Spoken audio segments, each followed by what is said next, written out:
Example है आपका 2.1, chapter है सेकंड, क्लास है 12 फिजिक्स। तो ये पेज नंबर मिलेगा आपको एनसीईआरटी के 49 पे। क्वेश्चंस में कहा गया है कि बच्चों कैलकुलेट द पोटेंशियल निकालना है at a point P due to charge 4 into 10⁻⁷ coulomb located 9 centimetre away. तो देखिए बच्चों यहाँ पे क्वेश्चंस में आपको क्या दे रखा है, एक पॉइंट चार्ज दे रखा है जिसपे चार्ज की वैल्यू कितनी है आपके पास, चार्ज की वैल्यू है 4 इंटू 10⁻⁷। अब इस चार्ज से आसपास क्या बनेगा, आपका इलेक्ट्रिक फील्ड बनेगा। तो वो यहाँ पे कहा जा रहा है कि इलेक्ट्रिक फील्ड बनेगा जिससे आपका पोटेंशियल जो होगा वो यहाँ पे कितना, पी पॉइंट पे। तो पॉइंट पी एक आपको दे रखा है, पी पॉइंट पे पोटेंशियल फाइंड करने को कहा जा रहा है, जो कि इससे कितने डिस्टेंस पर है, 9 सेंटीमीटर की डिस्टेंस पर है। तो यहाँ पे हमें क्या निकालना है, पोटेंशियल। अब आप देखेंगे स्क्रीन पे राइट साइड में आपका फॉर्मूला लिखा हुआ है इलेक्ट्रिक पोटेंशियल। अगर पॉइंट चार्ज के कारण होता है तो उसका फॉर्मूला होता है 1/4πε0 Q/r। तो इसी फॉर्मूले का हम यहाँ पे यूटिलाइज करेंगे और यहाँ पे हम इस कांस्टेंट की वैल्यू लगाएंगे कितनी, 9 इंटू 10⁹ और यहाँ पे चार्ज की वैल्यू हो गई 4 इंटू 10⁻⁷। आपको जो डिस्टेंस दे रखी है 9 सेंटीमीटर में दे रखी है, इसको मीटर में बदलेंगे तो कितने मल्टीप्लाई करेंगे, -2 से। तो यहाँ पे हमने मल्टीप्लाई कर दी। अब इसकी हम कैलकुलेशन करेंगे तो यहाँ पे 9 से 9 क्या हो जाएगा, कैंसिल हो जाएगा। ये -9 में से 7 पावर ऊपर जाके माइनस होगी तो बचेगी 2 पावर, और ये अपॉन में -2 है तो ये -2 ऊपर जाके +2 हो जाएगा तो बचेगा 10⁴। तो कुल मिला के आंसर बचेगा 4 इंटू 10⁴ और यूनिट क्या होगा इसकी, वोल्ट। तो एक तो ये ए पार्ट हमारा यहाँ पे बच्चों सॉल्व हो गया। अब आपसे पूछा जा रहा था कि hence obtain the work done in bringing a charge 2 into 10⁻⁹ coulomb from infinity to a point P. अब देखिए आपके पास एक अदर चार्ज पार्टिकल है, एक अदर चार्ज पार्टिकल है जिसपे चार्ज की वैल्यू कितनी दे रखी है आपको, 2 इंटू 10⁻⁹। ये चार्ज आपका कहाँ पे प्लेस है, इन्फिनिटी पे प्लेस है। इसको हम किस पॉइंट पे लेके आएंगे, इसको हम लेके आएंगे पी पॉइंट पे। तो पी पॉइंट पे लाने में इसमें कितना आपको वर्क करना पड़ेगा, ये वर्क पूछ रहा है कितना वर्क करना पड़ेगा, ये आपको क्या करना है, फाइंड आउट करना है। तो हमें यहाँ पे वर्क निकालना है। अब आपके पास जो वैल्यू हो गई चार्ज की कितनी हो गई, क्यू की 2 इंटू 10⁻⁹ कूलाम। यहाँ पे थोड़ा करेक्शन कर लीजिएगा, 10⁻⁹ इस तरीके से लिखा हुआ है। और यहाँ पे पी पॉइंट पे देखिए बच्चों हमने फर्स्ट पार्ट से पोटेंशियल निकाला था, कितना आया था, 4 इंटू 10⁴। अब यहाँ पे हमें वर्क निकालना है, चार्ज है पोटेंशियल है। तो देखिए यहाँ पे इलेक्ट्रिक पोटेंशियल की डेफिनेशन पड़ी है, उसके अकॉर्डिंग फॉर्मूला होता है वर्क अपॉन चार्ज। तो इसी फॉर्मूले का यूटिलाइज करेंगे और इससे हम वर्क निकाल लेते हैं। तो ये वर्क कितना आ जाएगा आपका, पोटेंशियल की वैल्यू लगाएंगे कितनी, 4 इंटू 10⁴ और चार्ज की वैल्यू हो गई आपके पास 2 इंटू 10⁻⁹। अब इसको हम यहाँ पे कैलकुलेट करेंगे तो कैलकुलेट करके कितना आ जाएगा, 8 आ जाएगा, और ये 4 पावर इससे माइनस होगी तो -5 जूल। तो ये एक आपका क्या पूछा गया था वर्क, ये आपका आंसर आ गया। लेकिन अभी भी यहाँ पे क्वेश्चन कंप्लीट नहीं हुआ है, क्योंकि यहाँ पे पूछा जा रहा है does the answer depend on the path along which the charge is brought. क्या क्या वो पाथ, वर्क जो है वो चार्ज पाथ पे भी डिपेंड करता है। तो बच्चों यहाँ पे चार्ज जो होता है वो पाथ पे डिपेंड नहीं करता, वो केवल उसकी इनिशियल और फाइनल पोजीशन पे डिपेंड करेगा। रीजन क्यों है, क्योंकि इलेक्ट्रिक फील्ड कैसा होता है, कंजर्वेटिव फील्ड होता है। तो यहाँ पे मैंने लिख दिया कि know the work done does not depend on the path because electric field is a conservative field, work depend only on the initial और फाइनल पोजीशन। तो ये फर्क नहीं पड़ता कि इस चार्ज को आप सीधा लेके आए या इस चार्ज को घुमा फिरा के इस पॉइंट पे लेके आए, तो ये इसके पाथ पे डिपेंड नहीं कर रहा है, ये केवल इसकी इनिशियल और फाइनल पोजीशन पे डिपेंड कर रहा है। तो बच्चों यहाँ पे ये क्वेश्चन आपका हो जाता है कंप्लीट। एग्जाम्पल है आपका बच्चों यहाँ पे 2.2 पेज नंबर है, ये आपका एनसीईआरटी पे क्वेश्चन है आपका पेज नंबर 52 पे। क्वेश्चन में कहा गया कि दो चार्ज आपको दे रखे हैं 3 इंटू 10⁻⁸ कूलाम -2 इंटू 10⁻⁸ कूलाम। दोनों एक दूसरे से कितने डिस्टेंस पर प्लेस है, 15 सेंटीमीटर की डिस्टेंस पे। तो पूछा जा रहा है कि at what point on the line join करें तो किस पॉइंट पे दोनों चार्ज का इलेक्ट्रिक पोटेंशियल कितना होगा, 0 होगा। आपको ये मान के चलना है कि पोटेंशियल इन्फिनिटी से 0 भी है। तो यहाँ पे बच्चों क्वेश्चंस को हम बहुत आसान तरीके से समझेंगे। सबसे पहले हम यहाँ पे दो चार्ज पार्टिकल ले लेते हैं। तो मैंने एक O नाम से चार्ज पार्टिकल लिया है और एक A नाम से, और दोनों पे हम चार्ज की वैल्यू को भी लिख देते हैं। हमारे पास एक चार्ज की वैल्यू कितनी है, 3 इंटू 10⁻⁸ कूलाम है, जिसको हम Q1 से लिख रहे हैं, और दूसरे चार्ज की वैल्यू कितनी है, Q2। यानी कि -2 इंटू 10⁻⁻8 कूलम। अब यहाँ पे ये दोनों चार्ज एक दूसरे से कितनी डिस्टेंस पे प्लेस है, 15 सेंटीमीटर की डिस्टेंस पे प्लेस है, ये आपको क्वेश्चन में दिया गया है। अब मेन बात ये है कि यहाँ पे जो पूछा जा रहा है क्वेश्चन में कि किस पॉइंट पे अगर हम दोनों को जोड़ते हैं किसी लाइन के द्वारा तो किस पॉइंट पे दोनों चार्ज का इलेक्ट्रिक पोटेंशियल जीरो होगा। तो उसके लिए हम देखेंगे यहाँ पे हमारे पास तीन पॉसिबिलिटी होगी। एक पहली पॉसिबिलिटी पी पॉइंट पे जहाँ पे इलेक्ट्रिक पोटेंशियल टोटल जीरो हो सकता है। दूसरी पॉसिबिलिटी लेफ्ट साइड में अगर चलते हैं तो P1 पोजीशन जहाँ पे भी may be electric potential zero हो जाए। और तीसरी पॉसिबिलिटी होगी राइट साइड में जहाँ पे P2 पॉइंट है और यहाँ पे ये हो सकता है कि यहाँ पे पोटेंशियल जीरो हो जाए। तो हम चेक करेंगे कि क्या कहाँ पे पोटेंशियल जीरो होने की पॉसिबिलिटी है। तो उसको समझने के लिए हमें यहाँ पे क्या करना पड़ेगा, पहले यहाँ पे हम पोटेंशियल का फॉर्मूला हमने जो लिखा हुआ है यहाँ पे ये हम जानते हैं V इक्वल टू कितना होता है 1/4 पाई एप्सिलॉन नॉट Q/R होता है। इसका मतलब पोटेंशियल जो है वो चार्ज के क्या होता है डायरेक्टली प्रोपोर्शनल होता है और पोटेंशियल डिस्टेंस के क्या होता है इनवर्सली प्रोपोर्शनल। यही कॉन्सेप्ट इस क्वेश्चन में लगने वाला है। तो देखिए यहाँ पे मैं पहले लिख देता हूँ पोटेंशियल चार्ज के डायरेक्टली प्रोपोर्शनल है। इट मीन जितना चार्ज होगा उतना पोटेंशियल होगा। और पोटेंशियल डिस्टेंस के क्या है इनवर्सली प्रोपोर्शनल है। इट मीन जितना दूर जाएगा डिस्टेंस जितनी ज़्यादा होगी उतना पोटेंशियल कम होगा। अब देखिए आप एक एक कंडीशन को लेके चलते हैं। सबसे पहले यहाँ देखते हैं P1 पोजीशन पे क्या है कि यहाँ से इसकी डिस्टेंस कम है। तो यहाँ से जो पोटेंशियल V1 बन रहा है वो डिस्टेंस कम होने से पोटेंशियल V1 जो बनेगा वो क्या होगा वो ज़्यादा होगा। तो उसके लिए मैं मोड़ लिख देता हूँ। और साथ ही साथ यहाँ पे ये पॉजिटिव है तो यानी कि पॉजिटिव जितना चार्ज बढ़ेगा उतना पोटेंशियल भी बढ़ेगा। तो इससे प्रोड्यूस होने वाला पोटेंशियल बहुत लार्ज हो जाएगा। मोर का मतलब ऐसे लिख लीजिए लार्ज हो जाएगा। अब यही पोटेंशियल अगर हम इससे ए पॉइंट से यहाँ पे निकाले तो यहाँ पे एक तो नेगेटिव है, नेगेटिव के कारण यहाँ पे पोटेंशियल की वैल्यू क्या होगी कम होगी। V2 मान लेते हैं इससे बनने वाला पोटेंशियल। तो ये क्या होगी बहुत कम होगी, इसको मिनिमम कह देते हैं हम।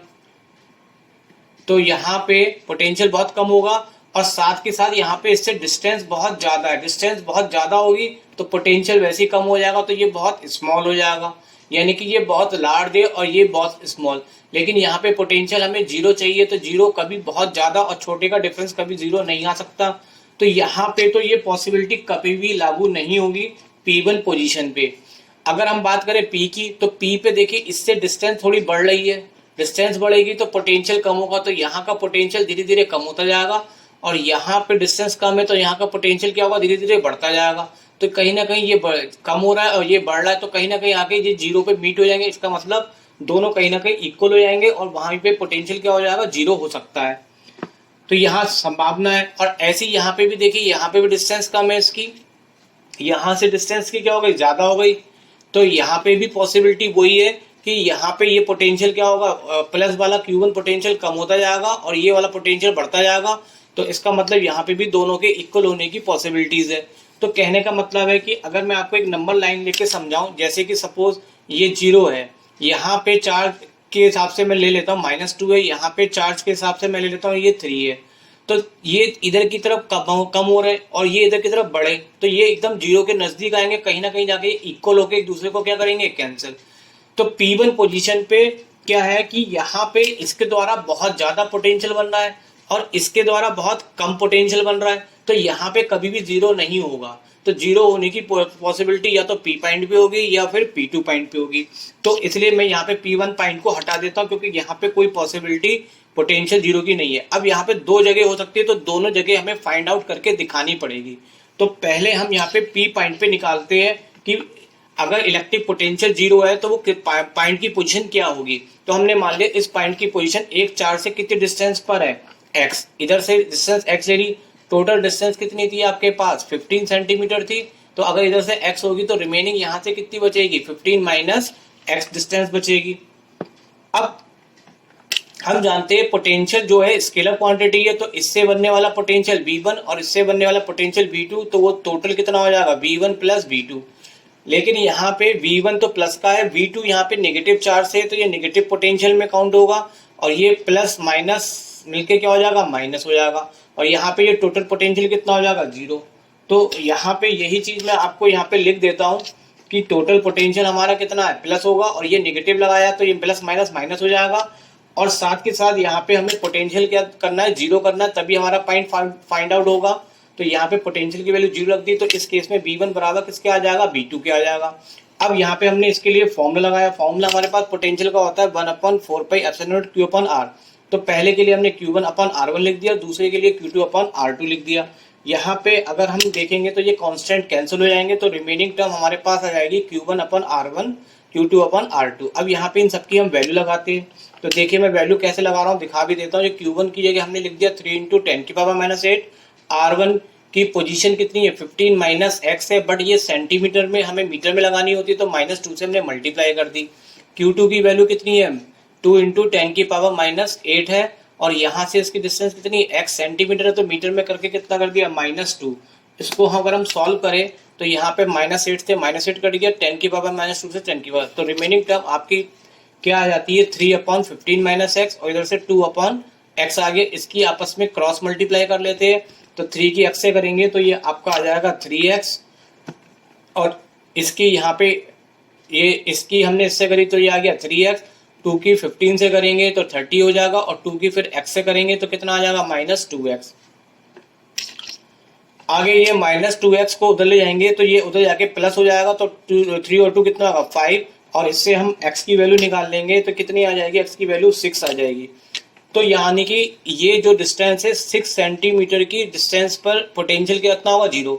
अगर हम नेगेटिव चार्ज से आंसर बताएंगे तो ये 6 सेंटीमीटर का लाएगा, और अगर हम आंसर इधर से बताएंगे तो ये इधर से निकालने के लिए टोटल 15 में से x यानी कि 15 में से हमें 6 को माइनस करना पड़ेगा, तो ये इधर से डिस्टेंस कितनी आ जाएगी, 9 सेंटीमीटर।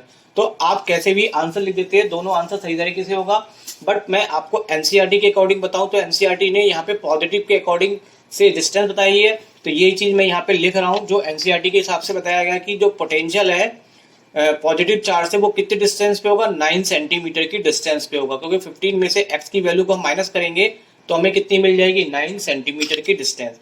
तो ये आपका हो गया एक केस, यहाँ पे हमने पोटेंशियल P पे पता करा कि कहाँ पे वो पॉजिटिव से 9 सेंटीमीटर के डिस्टेंस पे इलेक्ट्रिक पोटेंशियल 0 होगा।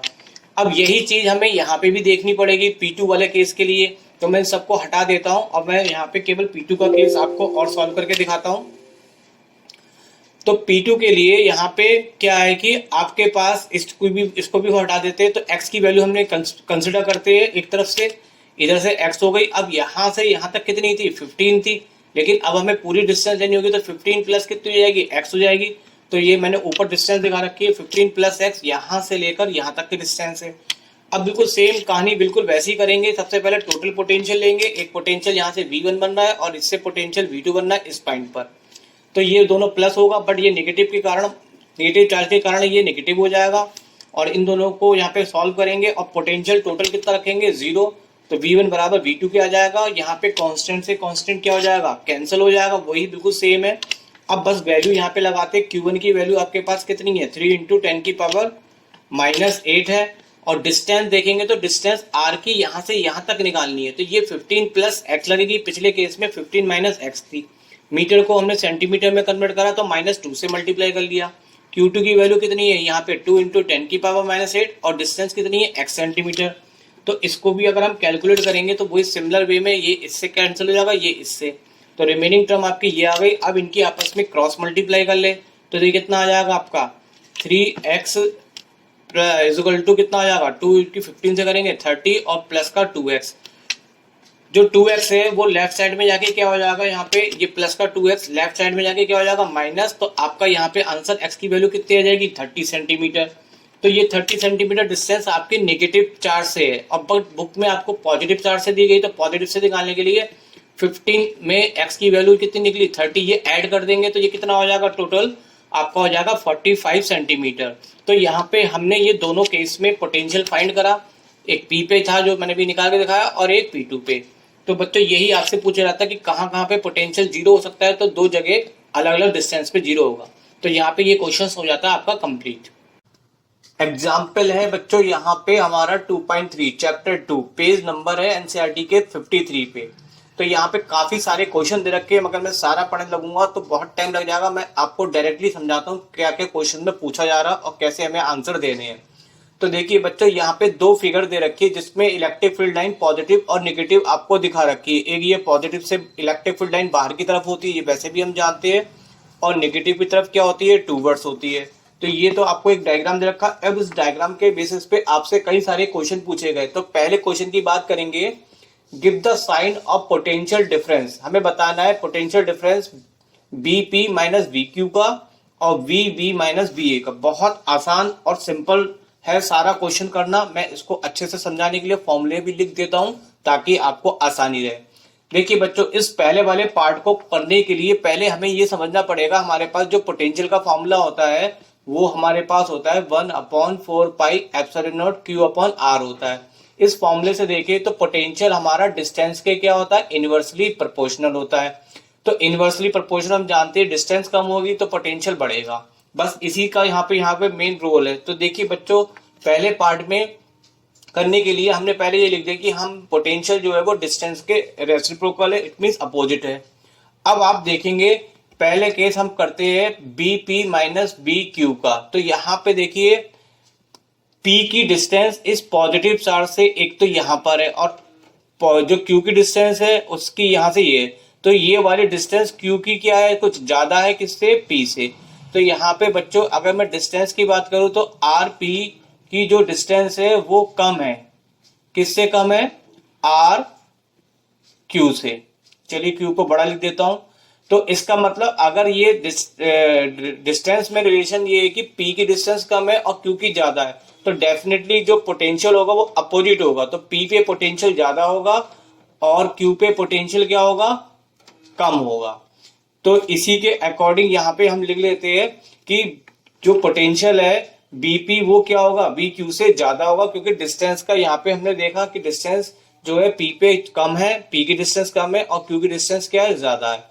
तो इसके हिसाब से अगर ये ज्यादा है तो इनका अगर हम डिफरेंस निकालेंगे तो डिफरेंस हमारा पी बड़ा है क्यू छोटा है, तो नेचुरली पी माइनस क्यू का डिफरेंस निकालेंगे तो ये साइन हमारा क्या आएगा, ग्रेटर देन जीरो से आएगा, जो कि हमें क्या रिजल्ट देगा, या तो जीरो देगा या जीरो नहीं देगा, जीरो से बड़ा ही देगा क्योंकि यहाँ पे ग्रेटर है। तो ये आंसर हमारा क्या शो करेगा, पॉजिटिव। तो एक पार्ट तो हमने ये समझ लिया। अब हम समझेंगे यहाँ पे दूसरा case B B minus B A, ये जो आपको दे रखा है। तो यहाँ पे भी हम यही वाला फंडा इस्तेमाल करेंगे।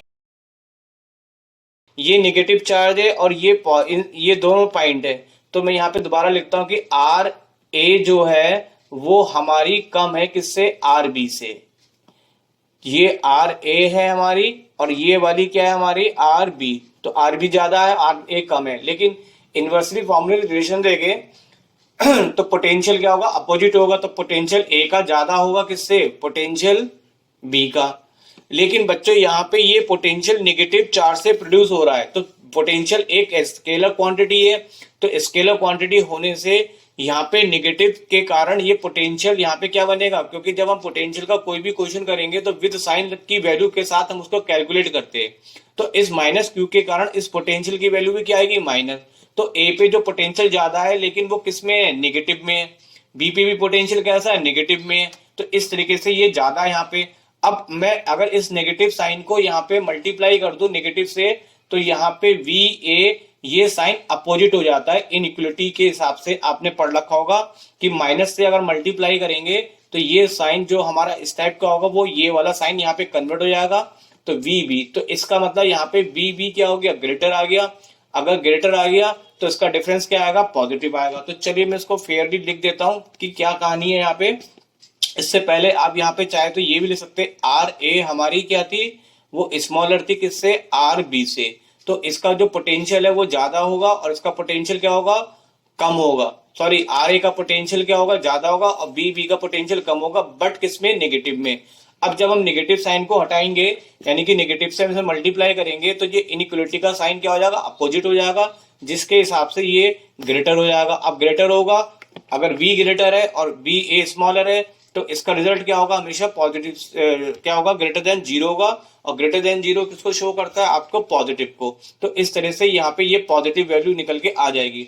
और फिर भी अगर कुछ ना समझ में आया बच्चों तो बिल्कुल भी चिंता मत करो, मैं आपको एक ट्रिक बताता हूँ। ट्रिक ये है कि इलेक्ट्रिक फील्ड लाइन जिधर डायरेक्शन में होती है तो वो उसमें जो पोटेंशियल होता है वो हमेशा हाइयर से किधर होता है, लोअर की तरफ। देखिए मैंने क्या कहा, electric field line always goes from higher potential to low. इसमें इलेक्ट्रिक फील्ड लाइन इधर है तो पी पे पोटेंशियल ज्यादा है और क्यू पे पोटेंशियल क्या है, यहाँ पे कम है, तो इनका रिजल्ट क्या दिखाएगा आपको, पॉजिटिव। यहाँ पे फील्ड लाइन अंदर की तरफ जा रही है तो यहाँ पे अंदर की तरफ जाने पे जो पोटेंशियल होगा बी पे ज्यादा होगा, क्योंकि फील्ड लाइन हमेशा में पोटेंशियल हमेशा हाईयर टू क्या होता है, लोअर, तो बी पे ज्यादा होगा और ए पे कम होगा। तो इसके हिसाब से यहाँ पे ये इसका रिजल्ट आ जाएगा बी पे ज्यादा और ए पे कम होने से पॉजिटिव। तो आप अगर समझ में नहीं आता तो इस बात को भी आप समझ सकते हैं कि जो इलेक्ट्रिक फील्ड लाइन होती है वो हमेशा हाईयर पोटेंशियल से लोअर पोटेंशियल की तरफ होती है। दोनों ही फंडे समझने के थे, ऐसे भी समझ सकते हैं और आप ऐसे भी समझ सकते हैं, तो जैसा चाहे, लेकिन आप इसको डिटेल में लिखेंगे तो इस तरीके से आप आंसर में डिटेल देख के लिख सकते हैं। तो ये तो हो गया हमारा बच्चों ए पार्ट हो गया। अब हम करते हैं बी पार्ट को। तो बी पार्ट को करने के लिए मैं इसको हटा देता हूं और ए पार्ट को मैंने हटा दिया। अब बी पार्ट में आपसे कहा गया कि पोटेंशियल एनर्जी डिफरेंस बताना है जब स्मॉल नेगेटिव चार्ज को हम क्यू और पी के बीच में रखते हैं और ए और बी के। सबसे पहले हम पोटेंशियल एनर्जी समझते हैं। पोटेंशियल एनर्जी क्या होती है, पोटेंशियल एनर्जी एक स्टोर एनर्जी होती है जो किसके कारण, पोजीशन ऑफ चार्ज के कारण होती है, वो भी कहां पे, इन द इलेक्ट्रिक फील्ड के कारण। अब आप देखेंगे यहाँ पे कहा गया कि एक स्मॉल नेगेटिव चार्ज है, तो यहाँ पे मैंने अगर एक स्मॉल नेगेटिव चार्ज रख दिया तो यहाँ पे अगर हमें एनर्जी स्टोर करनी होगी तो ये तो बहुत आसानी से खींच लेगा, क्योंकि ये पॉजिटिव नेगेटिव को क्या करेगा, अपनी ओर अट्रैक्ट कर लेगा। लेकिन यहाँ पे भी ये अट्रैक्ट कर लेगा, बट इसकी डिस्टेंस यहाँ पे कम है और इसकी डिस्टेंस यहाँ पे क्या ज्यादा है, तो यहाँ पे वर्क डन हमें ज्यादा करना पड़ेगा और यहाँ पे वर्क डन क्या करना पड़ेगा, कम करना पड़ेगा। तो वर्क डन जो हमारा पी पे क्या होगा, कम होगा, और क्यू पे क्या होगा, ज्यादा होगा, और वर्क डन से ही एनर्जी डिसाइड होगी। तो अगर हम एनर्जी की बात करें तो जितना वर्क डन होगा उतनी एनर्जी होगी। तो वर्क डन क्यू पे ज्यादा है तो क्यू पे वर्क डन ज्यादा होने से ये पॉजिटिव हो गया और ये क्या हो जाएगा, थोड़ा सा कम हो जाएगा। तो इसका मतलब इनका डिफरेंस क्या होगा, पॉजिटिव ग्रेटर देन जीरो मिलेगा, और ग्रेटर देन जीरो होने से इसको क्या शो करेगा, ये पॉजिटिव वैल्यू आपको बताएगा। अब बात करेंगे दूसरे केस की। दूसरे केस में आपको ए और बी के बीच में रखा हुआ है, तो यहाँ पे अगर हम निगेटिव चार्ज रख दें तो देखिए ये निगेटिव निगेटिव को रिपेल करेगा और ये भी यहाँ पे रिपेल करेगा, बट इसकी डिस्टेंस कम है तो ए पे रिपल्शन ज्यादा होगा। ए पे रिपल्शन ज्यादा होने से इस पे वर्क डन क्या होगा, ज्यादा होगा, और बी पे रिपल्शन क्या होगा, कम होगा, तो इस पे वर्क डन क्या होगा, कम होगा। तो ये यहाँ पे क्या है, ए पे वर्क डन क्या है बच्चों, यहाँ पे ए पे वर्क डन ज्यादा होगा और बी पे वर्क डन क्या होगा, आपका कम होगा। तो इसका मतलब पोटेंशियल एनर्जी अगर हम निकाले तो पोटेंशियल एनर्जी ए की क्या है, जिस पे वर्क डन होगा उसी हिसाब से पोटेंशियल एनर्जी होगी। तो ए पे वर्क डन ज्यादा है तो पोटेंशियल एनर्जी ए की ज्यादा है, बी की कम। तो रिजल्ट क्या मिलेगा, आपको मिलेगा ग्रेटर देन जीरो, जो कि आपको क्या शो करेगा, ये पॉजिटिव। तो इस तरीके से यहाँ पे ये इसका बी वाले पार्ट का आंसर हो जाता है। तो अब हमने ए पार्ट बी पार्ट कर लिया। अब हम यहाँ पे बात करते हैं सी पार्ट की। तो सी पार्ट को करने के लिए मैंने दोनों को हटा दिया, ए और बी को। अब देखिए यहाँ पे सी पार्ट में आपसे कहा गया क्या, give the sign of the work done by the field in moving a small positive charge Q to P. देखिए आपके पास यहाँ पे एक पॉजिटिव चार्ज है, इसको मूव कराना है क्यू से पी की तरफ। इसका मतलब इलेक्ट्रिक फील्ड के अपोजिट मूव कराना है, और इलेक्ट्रिक फील्ड यहाँ पे पॉजिटिव चार्ज रखा हुआ तो ये इसको अपनी तरफ आने नहीं देगा, रिपल्शन लगाएगा। तो हमें इसके लिए लाने के लिए इलेक्ट्रिक फील्ड के अगेंस्ट क्या होगा, वर्क होगा। और अगर इलेक्ट्रिक फील्ड के अगेंस्ट वर्क होगा तो यहाँ पे जो पहली बात तो वर्क पूछा जा रहा है वो किसके द्वारा पूछा जा रहा है, साइन बताना है work done by the field. तो फील्ड के द्वारा जो वर्क डन होगा, क्योंकि पॉजिटिव रखा हुआ है तो ये फील्ड इस पे क्या कर रहा है, इसके अगेंस्ट है, तो यहाँ पे ये वर्क डन क्या बताएगा, नेगेटिव बताएगा आपको। तो क्या हो गया, अगर हम मूव कर रहे हैं स्मॉल पॉजिटिव चार्ज को क्यू से पी की ओर, तो वर्क डन हमें क्या होगा, एक्सटर्नल एजेंसी के जो वर्क डन एक्सटर्नल एजेंसी करेगी इलेक्ट्रिक फील्ड के, वो अगेंस्ट करेगी। अगेंस्ट करने से वर्क डन हमारा क्या हो जाएगा, फील्ड के द्वारा नेगेटिव होगा। तो ये तो सी वाले पार्ट का हो गया। अब बात करें डी वाले पार्ट की, तो डी वाले पार्ट में sign of work done by the external agency. देखिए दोनों क्वेश्चन में एक डिफरेंस भी आप समझ लीजिए। ऊपर वाले क्वेश्चन में work done by the electric field निकालना था और यहाँ पे work done by external agency, तो दोनों में अंतर है, ध्यान से पढ़िएगा। इसमें यहाँ पे कहा गया कि स्मॉल जो नेगेटिव चार्ज है वो कहाँ पे मूव करा रहे हैं, नेगेटिव चार्ज को बी से ए की तरफ ले जा रहे हैं। तो बी से ए की तरफ ले जाने में क्या मतलब है कि यहाँ पे ये नेगेटिव है तो ये इसको रिपेल करेगा ये भी। तो अगर हम बात करें तो ये इलेक्ट्रिक फील्ड यहाँ पे क्या करेगा, निगेटिव रोल करेगा। लेकिन हम एक्सटर्नल का यहाँ पे वर्क डन एक्सटर्नल निकाल रहे हैं तो एक्सटर्नल उसके लिए क्या करेगा, अपोजिट करेगा। तो बिल्कुल सेम कहानी यही है, बस थोड़ा सा समझने का हेर फेर है। तो यहाँ पे मैं बताता हूँ कि जो इन स्मॉल नेगेटिव चार्ज को अगर बी से ए मूव करेंगे तो वर्क डन जो एक्सटर्नल एजेंसी अगेंस्ट कर रही है वो इलेक्ट्रिक फील्ड के अगेंस्ट क्यों कर रही है, क्योंकि ये नेगेटिव चार्ज है और ये भी नेगेटिव है, तो इसके नेगेटिव नेगेटिव को रिपेल करेगा तो ये अगेंस्ट कर रही है। तो work done by the field का द्वारा तो ये नेगेटिव होगा। लेकिन यहाँ पे बच्चों यहाँ ध्यान से पढ़िएगा कि वर्क डन इलेक्ट्रिक फील्ड के द्वारा नहीं पूछ रहा है, वर्क डन पूछ रहा है किसके द्वारा, एक्सटर्नल एजेंसी। एक्सटर्नल का मतलब हम जो इस पे यहाँ पे इधर से फोर्स लगा रहे हैं उसके लिए पूछ रहा है। तो वो वर्क क्या हो जाएगा, पॉजिटिव होगा, क्योंकि हम तो इधर मूव ही करा रहे हैं लेकिन इसको ये फील्ड मूव करने से रोक रहा है। तो फील्ड के द्वारा वर्क डन नेगेटिव होगा, लेकिन एक्सटर्नल एजेंसी के द्वारा क्या होगा, वर्क डन पॉजिटिव होगा। तो यहाँ पे ये आपका कौन सा पार्ट हो गया, ए बी सी डी हो गया। अब बचा ई पार्ट, तो ई पार्ट को और समझ लेते हैं। ई पार्ट में आपसे कहा गया कि दस the kinetic energy of small negative charge increase और डिक्रीज फ्रॉम बी टू ए। तो बी से ए की बात कहा जा रहा है कि अगर आप काइनेटिक एनर्जी की बात करें, यहाँ पे हमने क्या रखा, नेगेटिव चार्ज रखा। जब नेगेटिव चार्ज को हम धीरे धीरे इधर खिसकाएंगे तो इस वाले नेगेटिव चार्ज से इस पे रिपल्शन फोर्स लगना स्टार्ट होगा। तो रिपल्शन फोर्स जब स्टार्ट होगा तो इसकी जो स्पीड होगी वो धीरे धीरे क्या होती जाएगी बच्चों, कम होती जाएगी, डाउन होती जाएगी। और काइनेटिक एनर्जी तो हम जानते हैं हाफ एम बी स्क्वायर होती है, यानी कह सकते हैं काइनेटिक एनर्जी जो होती है स्पीड के स्क्वायर के डायरेक्टली प्रोपोर्शनल होती है। जितनी स्पीड का फर्क होगा उतनी काइनेटिक एनर्जी। तो यहाँ पे ये स्पीड, इसको अगर हम नेगेटिव चार्ज को अंदर लाएंगे तो ये रिपल्शन के कारण इसकी स्पीड को क्या कर देगा, कम कर देगा। स्पीड कम होगी तो काइनेटिक एनर्जी भी क्या हो जाएगी, कम हो जाएगी। तो चलिए मैं इसको लिख देता हूँ आपको ताकि नोट करने में आसानी रहेगी। तो due to the force of repulsion, repulsion किसके कारण लगा, इस वाले के कारण, क्योंकि यहाँ पे ऑलरेडी हम नेगेटिव को ही अंदर लेके आ रहे हैं नेगेटिव चार्ज पे। तो वेलोसिटी क्या हो जाएगी, डिक्रीज हो जाएगी। वेलोसिटी डिक्रीज होगी तो काइनेटिक एनर्जी भी क्या हो जाएगी, डिक्रीज हो जाएगी। कहां से, बी से लेकर ए तक के। तो यहाँ पे बच्चों ये सारे पार्ट हमने यहाँ पे कर लिए, ये सारे पार्ट हमारे यहाँ पे हो चुके हैं। एग्जाम्पल है बच्चों 2.4 एनसीईआरटी के पेज नंबर 57 पे ये क्वेश्चन है, जहां पे चार चार्ज का अरेंजमेंट करके एक स्क्वायर एबीसीडी बनाया गया जिसकी साइड कितनी है, डी, जैसे कि आपको फिगर में दिखाया गया है। आपको ऐसा करने के लिए कितना वर्क करना पड़ेगा ये आपको फाइंड आउट करना है। तो पहले हम इसी पार्ट को करेंगे, बी पार्ट को अभी हम बाद में करेंगे।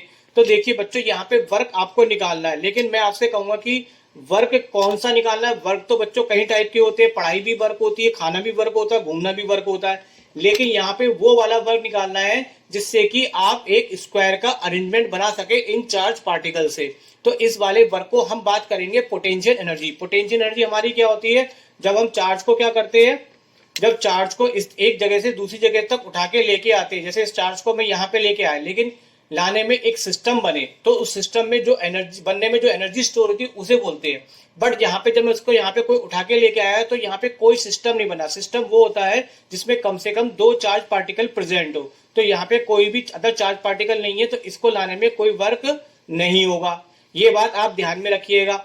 कम से कम जैसे कि अब यहाँ पे एक चार्ज है, अब मैं एक अदर चार्ज Q1 ले लिया, अब मैं उठा के यहाँ पे लाके रख दिया Q1। तो ये दो चार्ज पार्टिकल मिलके क्या बनाएंगे, एक सिस्टम बनाएंगे। सिस्टम के लिए कम से कम दो पार्टिकल या उससे ज्यादा पार्टिकल का होना जरूरी होता है। तो अब जाके यहाँ पे क्या होगा, वर्क होगा। तो ये बात आप ध्यान रखेंगे, इसी पे क्वेश्चन होगा। क्वेश्चन को समझने के लिए इस डायग्राम को मैंने दोबारा से रिक्रिएट करूंगा ताकि आपको करने और समझने में क्या होगी, आसानी होगी। तो ये मैंने एक स्क्वायर बनाया ABCD, बट अभी यहाँ पे मैंने कोई चार्ज नहीं रखा है। अब उससे पहले आप देखेंगे यहाँ पे स्क्वायर की साइड कितनी दे रखी है, D। तो मैं D इसकी मैंने साइड दिखा दी। अब यहाँ पे वर्क डन निकालने के लिए एक चीज की जरूरत पड़ेगी, वो क्या है, डायगोनल की डिस्टेंस। तो पहले हम डायगोनल की डिस्टेंस को फाइंड आउट कर लेते हैं। तो डायगोनल की डिस्टेंस कैसे निकलेगी, आप यहाँ पे ये राइट एंगल ट्रायंगल बन रहा है तो इससे AC स्क्वायर जब निकालेंगे तो पाइथागोरस थ्योरम से क्या हो जाएगा, नीचे बेस का स्क्वायर D स्क्वायर और ये परपेंडिकुलर ये वाला कितना हो जाएगा, D। इसको सॉल्व करेंगे तो ये आ जाएगा आपका 2D स्क्वायर और यहाँ पे ये AC स्क्वायर बराबर कितना आ जाएगा, 2D स्क्वायर आ जाएगा और AC बराबर कितना आ जाएगा, square root 2D square, D बाहर आ जाएगा तो अंडर रूट में कितना बचेगा, 2। तो यहाँ पे जो लेंथ आ जाएगी डायगोनल की वो कितनी आ जाएगी, D√2। ये आपको करना आता है, इसलिए मैंने यहाँ पे इसको मिटा दिया। अब देखिए बच्चों यहाँ पे हमें वर्क डन निकालना है कब, जब हम इस यहाँ पे चार पार्टिकल से मिलकर सिस्टम बनाएंगे। तो सबसे पहले हम यहाँ पे चार्ज पार्टिकल को कहीं दूर रख के देख लेते हैं। तो हमने ये चार्ज पार्टिकल इन्फिनिटी पे रखे हैं, हम इन चारों को यहाँ पे लेके आएंगे। सबसे पहले हम ए पे कौन सा चार्ज लेके आएंगे, प्लस। तो देखिए मैं इस प्लस चार्ज को ए पॉइंट पे लेके दिखा रहा हूँ एनिमेशन के द्वारा। तो देखिए ये ए पॉइंट पे ये चार्ज आ गया, लेकिन यहाँ पे कोई भी सिस्टम नहीं बना, क्योंकि कोई अदर पार्टिकल नहीं है, और सिस्टम जब तक नहीं बनेगा तो कोई एनर्जी स्टोर नहीं होगी। तो उसके लिए यहाँ पे हम वर्क डन जब निकालेंगे तो ये फॉर्मूला यूज करेंगे। पोटेंशियल एनर्जी का फॉर्मूला होता है 1/4πε0 Q1/Q2 R। बट यहाँ पे दो चार्ज होना चाहिए, लेकिन कोई सिस्टम नहीं बन रहा है, तो यहाँ पे इसके केस में वर्क डन कितना आ जाएगा, आपका 0 आ जाएगा।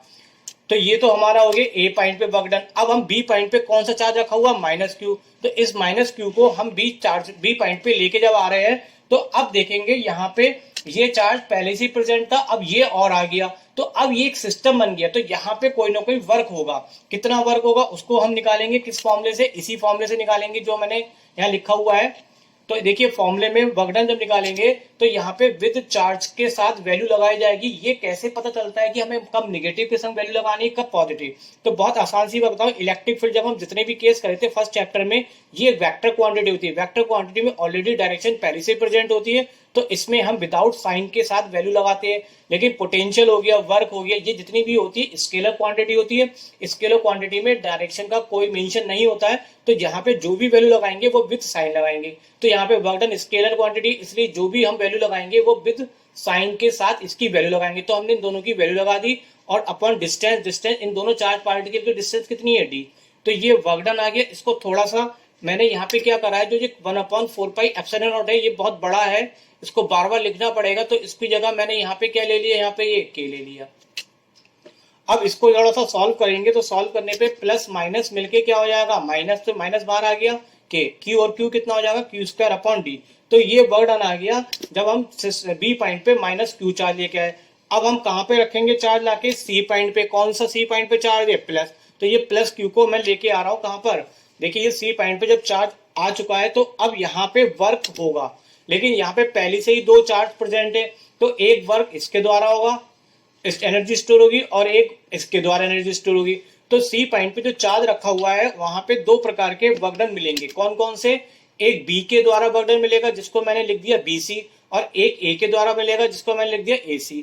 अब वर्क डन में दोनों का फॉर्मूला फिर से हमने लगाया, तो फॉर्मूले में देखिए इस चीज को तो हम कांस्टेंट कह रहे हैं के। अब ये वर्क डन कौन सा, BC। बी पे चार्ज कैसा है, नेगेटिव का, तो नेगेटिव रख दिया, और सी पे कैसा चार्ज है, पॉजिटिव का, और यहाँ पे इसकी बीच की डिस्टेंस कितनी है, BC की, D। तो ये तो इसके लिए लगा दिया। और दूसरा फॉर्मूला हमने किसके लगाया, AC। ए पे चार्ज कितना है, +Q है, और इस पे चार्ज कितना है, +Q है, और यहाँ पे इसकी बीच की डिस्टेंस हमने निकाली ली थी, कितनी है, D√2 है। इसको हम थोड़ा सा सॉल्व करेंगे। सॉल्व करने में क्या करा, ये माइनस और प्लस मिलके माइनस हो गया के, ये कितना हो गया, Q2/D, और ये Q2 कितना हो गया, 2√2। अब यहाँ पे हम थोड़ा सा और सॉल्व करते हैं। हमने यहाँ पे कॉमन ले लिया के Q2/D, के Q2/D कॉमन ले लिया, माइनस के साथ लिया है, तो माइनस के संग जब कॉमन लेंगे तो ये पार्ट प्लस का बन जाएगा, और ये पार्ट किसका हो जाएगा आगे जाके, माइनस का। तो कॉमन लेने पे यहाँ पे बचेगा -1, और इसकी जगह बचेगा यहाँ पे, सॉरी यहाँ पे बचेगा +1, क्योंकि माइनस तो कॉमन ले लिया, और प्लस की जगह क्या हो जाएगा, माइनस, और बचेगा 1/√2। तो ये आ गया वर्क डन सी का। अब हम वर्क डन किस पे निकालेंगे, डी पे। तो डी पे वर्क डन निकालने के लिए डी पे चार्ज क्या रखना है, -Q। तो देखिए -Q चार्ज हमारे पास और है इन्फिनिटी पे, इसको भी हम कहाँ पे लेके आ रहे हैं, डी पे। अब डी पे लेके आए, तो डी पे लाने से पहले ही यहाँ पे 3 चार्ज प्रेजेंट थे, तो इन तीनों के चार्ज के कारण यहाँ पे भी एनर्जी स्टोर होगी, जो कि वर्क डन के रूप में होगी। तो वो यहाँ पे जो वर्क डन होगा वो तीनों के द्वारा होगा। तो तीनों के द्वारा कौन कौन से, तो पहले ए के द्वारा वर्क डन को हम क्या बोलेंगे, ये वर्क डन हो गया AD। दूसरा किसके द्वारा वर्क डन होगा, सी के द्वारा, तो ये हो गया आपका CD। और तीसरा किसके द्वारा होगा, बी, तो ये हो गया आपका, सॉरी ये हो गया आपका BC नहीं होगा, BD होगा, BD होगा, क्योंकि हम यहाँ पे अब इस पे वर्क निकाल रहे हैं, -Q चार्ज जो कि डी पे रखा हुआ है। अब यहाँ पे भी हमने इसके लिए फॉर्मूला लगा लिए, जैसे हमने अदर की लगाया था। तो ये ए और डी के लिए लगाएंगे, तो ए का चार्ज +Q, और डी का चार्ज कितना, -Q, और डिस्टेंस कितनी होगी इसके बीच की, D। अब दूसरा जो वर्क डन है हमारा किसके लिए बच्चों, यहाँ पे CD। सी के लिए चार्ज +Q, और इसके लिए +Q, सॉरी मैंने मार्क गलत करा है, सी पे चार्ज प्लस क्यू है और डी पे चार्ज कितना है माइनस क्यू, तो प्लस क्यू और माइनस क्यू, और इसकी बीच की डिस्टेंस कितनी हो गई, डी हो गई। और फिर तीसरा बर्डन किसके द्वारा है, बी बी डी के द्वारा, तो बी पे चार्ज माइनस क्यू है ये, और डी पे भी चार्ज कितना है माइनस क्यू। अब इसकी बीच की डिस्टेंस ये वाली होगी, तो ये भी डायगोनल है और ये सेम वैल्यू कितनी होगी इसकी, डी रूट टू, तो इसकी वैल्यू डी रूट टू लगा दी। अब इसको थोड़ा सा पहले हम सॉल्व करते हैं। सॉल्व हमने क्या करा, ये प्लस माइनस मिलके हो जाएगा आपका माइनस के क्यू स्क्वायर, यहाँ पे भी प्लस माइनस मिलके आ जाएगा माइनस, और ये प्लस का हो जाएगा। अब यहाँ पे सब में कॉमन क्या आ रहा है, सब में कॉमन के क्यू स्क्वायर अपॉन डी, ये सब में कॉमन आ रहा है के क्यू स्क्वायर डी, तो ये माइनस के साथ हम इसमें कॉमन निकाल लेते हैं। तो माइनस के संग जब कॉमन निकालेंगे तो इस जगह पे बचेगा आपका माइनस, जब कॉमन लिया तो ये प्लस वन बचेगा, यहाँ पे माइनस का क्या हो जाएगा प्लस वन हो जाएगा इस जगह पे, और ये प्लस का क्या बन जाएगा माइनस, और बचेगा कितना वन अपॉन रूट टू। इसको फर्दर अगर हम और सॉल्व करें तो ये वन और वन प्लस होके क्या बन जाएगा आपका, यहाँ पे वन और वन प्लस के हो जाएगा two minus one upon root two.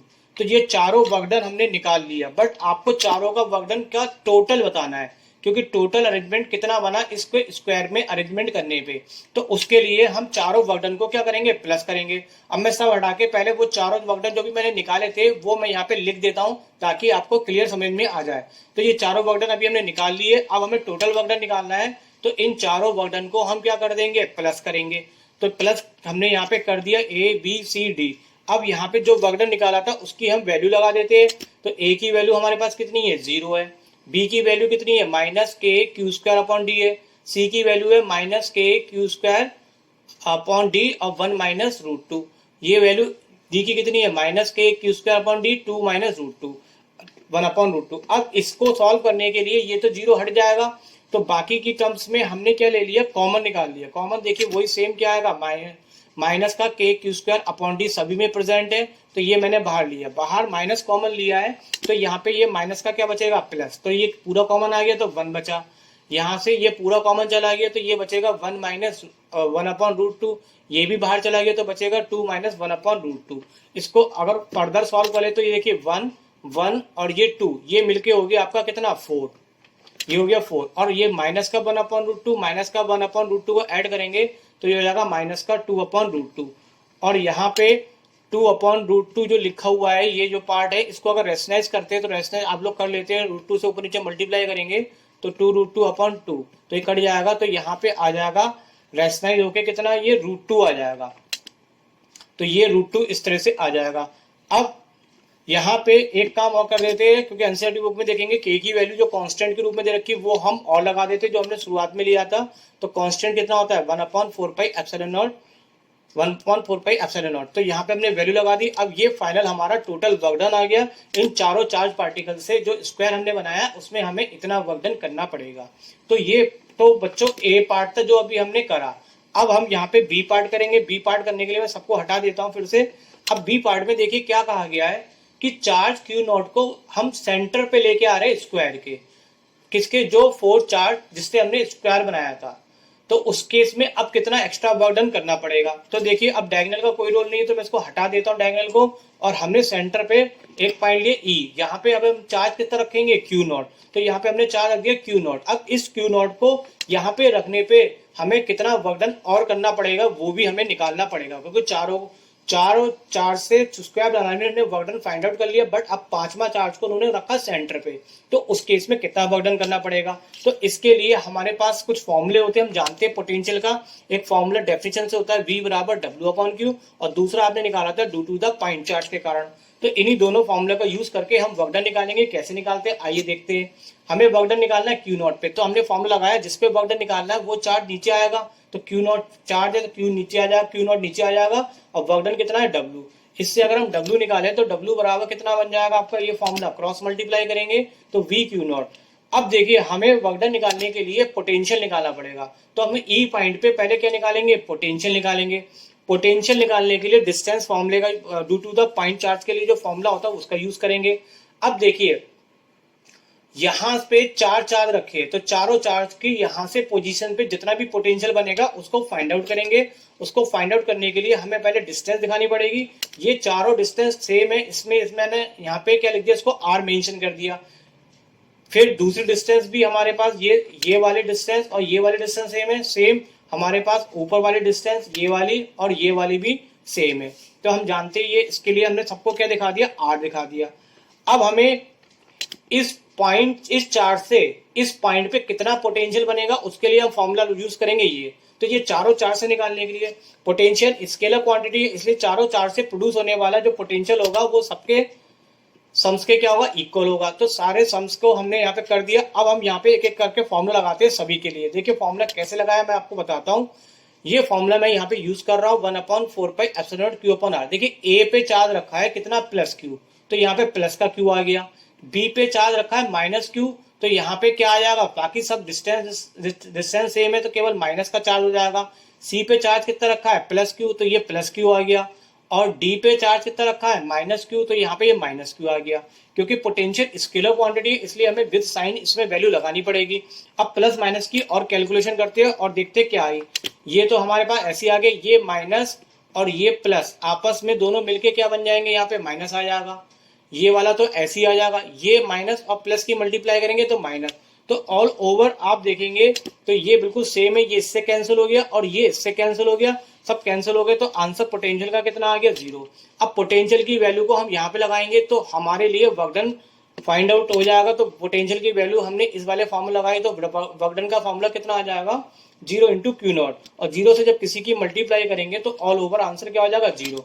तो इसका मतलब अगर वर्क डन 0 आ रहा है तो चार्ज क्यू नॉट को और ई पॉइंट पर लाएंगे या किसी भी चार्ज को लेके आएंगे तो कोई भी वर्क डन हमें नहीं करने को पड़ेगा। तो लास्ट में हम ये लिख सकते हैं कि no work done is required to bring any charge to point E. तो यहाँ पे बच्चों आपका एग्जाम्पल है बच्चों 2.5 पेज नंबर 59। यहाँ पे 3 क्वेश्चन दिए गए हैं तो तीनों को हम एक एक करके करते हैं। सबसे पहले हम फर्स्ट पार्ट को करते हैं। तो फर्स्ट पार्ट को करने के लिए इसमें यूज होने वाले फॉर्मूले को हम लिख लेते हैं।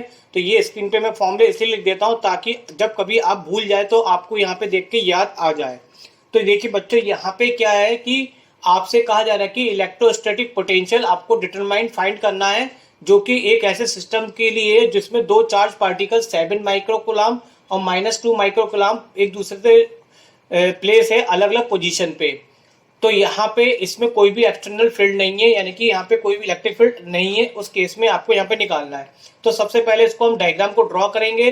डायग्राम में हम दोनों चार्ज की पोजीशन दिखाते हैं। तो दोनों चार्ज हमारे पास कितने कितने के, 7 और -2 माइक्रोकूलम।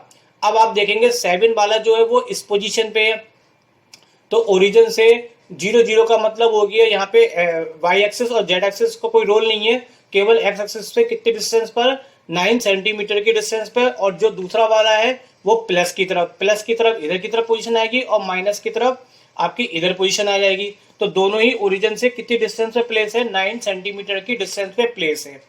अब देखेंगे यहाँ पे हमारे पास क्या क्या चीजें हम लिख लेते हैं। देखिए हमसे पूछा गया था कि इलेक्ट्रोस्टैटिक पोटेंशियल कितनी होगी, ये हमसे निकालना है। हमारे पास क्या क्या चीज है, गुलाम एक चार्ज है, माइक्रो गुलाम को गुलाम में कन्वर्ट करेंगे तो -6 से मल्टीप्लाई करेंगे। सिमिलर वे में दूसरा चार्ज Q2 है, कितना, -2 माइक्रो गुलाम। इसको भी हमने क्या करा, 10 की पावर -6 से मल्टीप्लाई किया, क्योंकि हम जानते हैं एक माइक्रो गुलाम में कितने होते हैं, 10 की पावर -6 गुलाम होते हैं। अब यहाँ पे आपको क्या है कि देखिए दोनों के बीच की अगर हम डिस्टेंस निकाले तो दोनों के बीच की डिस्टेंस 9 इधर है और 9 इधर है, तो टोटल कितनी हो जाएगी, यहाँ पे 18 सेंटीमीटर हो जाएगी। तो टोटल डिस्टेंस हो गई 18 सेंटीमीटर और सेंटीमीटर को मीटर में कन्वर्ट करेंगे तो -2 से क्या करेंगे, हम मल्टीप्लाई करेंगे। अब यहाँ पे फॉर्मूला कौन सा लगाएंगे, तो पोटेंशियल एनर्जी का फॉर्मूला हमने पढ़ रखा है, U बराबर कितना होता है, 1/4πε0 Q1 Q2 अपॉन R²। अगर 2 चार्ज पार्टिकल से जो सिस्टम बनता है उसकी एनर्जी का ये फॉर्मूला होता है। तो इसी फॉर्मूले का यहाँ पे हम क्या करेंगे, यूटिलाइज करते हैं और इस फॉर्मूले में हम सारी वैल्यू लगा देते हैं। देखिए वैल्यू क्या है, यहाँ पे 1/4πε0 जो कांस्टेंट है, इसकी वैल्यू हम जानते हैं कितनी होती है, 9 × 10 की पावर 9। तो इसकी जगह तो हमने ये लगा दिया। Q1 हमारे पास कितना था, 7 × 10 की पावर -6 Q1 की हो गई। और Q2 की वैल्यू कितनी हो गई, -2 × 10 की पावर -6। बच्चों मैं पीछे के क्वेश्चंस भी बताता चलता आया हूं कि कब हमें माइनस साइन लेना होता, कब नहीं लेना होता। फिर भी मैं यहाँ पे एक बार फिर से बताता हूँ, जो क्वांटिटी वेक्टर क्वांटिटी होती है उसमें हम साइन को कंसीडर नहीं करते, केवल मैग्नीट्यूड को ही लेते हैं। जैसे कि इलेक्ट्रिक फील्ड के फॉर्मूले में हम कोई वैल्यू लगाएंगे तो सपोज कि यहाँ पे -2 है तो माइनस नहीं लगाएंगे, केवल 2 लगाएंगे। क्यों, क्योंकि इलेक्ट्रिक फील्ड कैसी क्वांटिटी है, आपकी एक वेक्टर क्वांटिटी है। तो वेक्टर में पहले से ही डायरेक्शन इंक्लूड होती है, तो वहां पे केवल मैग्नीट्यूड यूज करते हैं। और जो क्वांटिटी स्केलर क्वांटिटी होती है, जैसे कि यहाँ पे पोटेंशियल एनर्जी की बात कर रहे हैं, तो यहाँ पे इसमें कोई डायरेक्शन नहीं होती है स्केलर के कारण, तो यहाँ पे विद साइन हम कैलकुलेशन का यूज करते हैं। तो यहाँ पे इसलिए हमने माइनस की वैल्यू के साथ इसकी वैल्यू को लगाया। अब देखेंगे इसमें कैलकुलेशन करेंगे तो कितनी कैलकुलेशन आ जाएगी। तो देखिए 9 2 जा 18 और 2 से 2 कट गया, तो कितना बचा माइनस का 1। अब यहाँ पे टोटल कितना बचा, पावर देखिए -2 को अगर हम ऊपर ले जाए तो ये 10 की पावर 9 और -2 ऊपर ले जाए तो +2, तो ये हो जाएगा 10 की पावर 11 और -6 और -6 मिलके कितना हो जाएगा -12, तो ये बचेगा 10 की पावर -1। तो ऑल ओवर बचेगा आपका आंसर 7 इंटू 10 की पावर -1। और ये माइनस जो था वो हमने स्टार्टिंग में लगा दिया। अब इसको -1 को खोलेंगे तो ये आंसर आ जाएगा आपका 0.7 जूल। तो ये पहला वाला पार्ट जो आपसे पूछा गया था कि डिटरमाइन करना था कितनी पोटेंशियल एनर्जी इन दोनों चार्ज पार्टिकल के सिस्टम से बनेगी, तो वो तो आपका आंसर ये हो गया। अब बात करते हैं बच्चों सेकंड वाले पार्ट की, बी पार्ट के लिए। तो बी पार्ट के लिए क्या हम यहाँ पे क्या करेंगे, सबसे पहले मैं सब चीज को हटा देता हूं और यहाँ पे हमने ए पार्ट से जो भी एनर्जी निकाली थी उसको लिख लेता है। अब हमें यहाँ पे बी पार्ट में को क्या पूछा गया है, देखिए उसको यहाँ पे पूछा जा रहा है how much work is required to separate two charge infinitely away from each other. अब हमें इन दोनों चार्ज को अलग करना है, इन दोनों चार्ज को अलग करना है। अलग करने का मतलब है कि ये दोनों एक फेविकोल जैसा जोड़ से जुड़े होते हैं दो चीजें, वैसे ये दोनों आपस में भी जुड़े हुए एक एनर्जी से। कितनी एनर्जी से, ये हमने ऊपर पढ़ा। अब इसको तोड़ने के लिए हमें इसके अगेंस्ट कुछ वर्क करना पड़ेगा ताकि ये चार्ज दूर जा सके। तो उसके लिए मैं डायग्राम से एनिमेशन के द्वारा बताता हूँ। सपोज यहाँ पे ये इनफाइनाइटली मैंने यहाँ पे ले लिया, तो मैं इस चार्ज को यहां से हटा देता हूं। ये चार्ज मेरा यहां से हटके कहां पहुंच गया, इन्फिनिटी पे पहुंच गया आपका।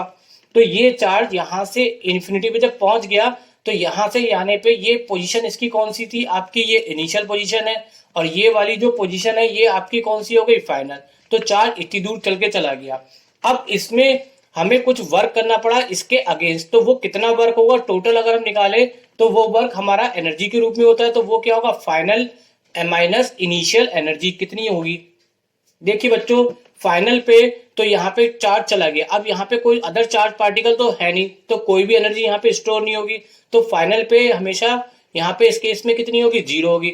और इनिशियल में यहाँ से गया था तो ये इतनी इसकी इस वाले 7 माइक्रोकूलम से कितनी एनर्जी से बना हुआ था, 0.7 जूल की एनर्जी से बना हुआ था जो हमने फर्स्ट पार्ट में निकाली। तो यही वैल्यू हम यहाँ पे लगा देते हैं। तो फाइनल पे कोई भी ये फ्री है, कहीं पे भी कोई एनर्जी नहीं होगी, तो 0 हो गया। और यहाँ पे जो इनिशियल पे था तो इसके साथ इतनी एनर्जी से बंधा हुआ था तो वो वैल्यू लगाई, वो कितनी है, -0.7। इसको कैलकुलेट करेंगे, माइनस माइनस क्या हो जाएगा, प्लस आ जाएगा। तो ये आपका हो गया बी वाला पार्ट।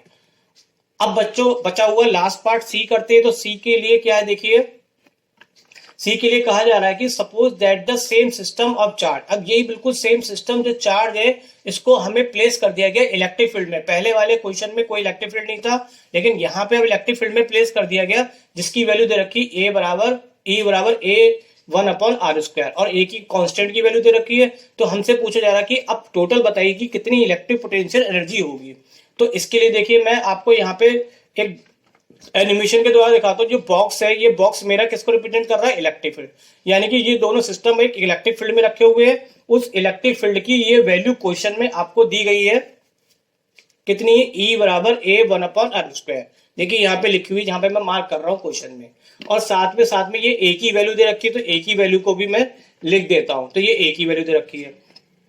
अब बात समझिए यहाँ पे, देखिए कोई भी चार्ज, जैसे कि ये एक चार्ज है Q, और अगर ये किसी इलेक्ट्रिक फील्ड में प्लेस है, यहाँ पे कोई इलेक्ट्रिक फील्ड है, तो इलेक्ट्रिक फील्ड से इलेक्ट्रिक लाइन चलती है। जब इलेक्ट्रिक लाइन चलेगी तो इस चार्ज पे क्या एक्सपीरियंस होगा, फोर्स होगा।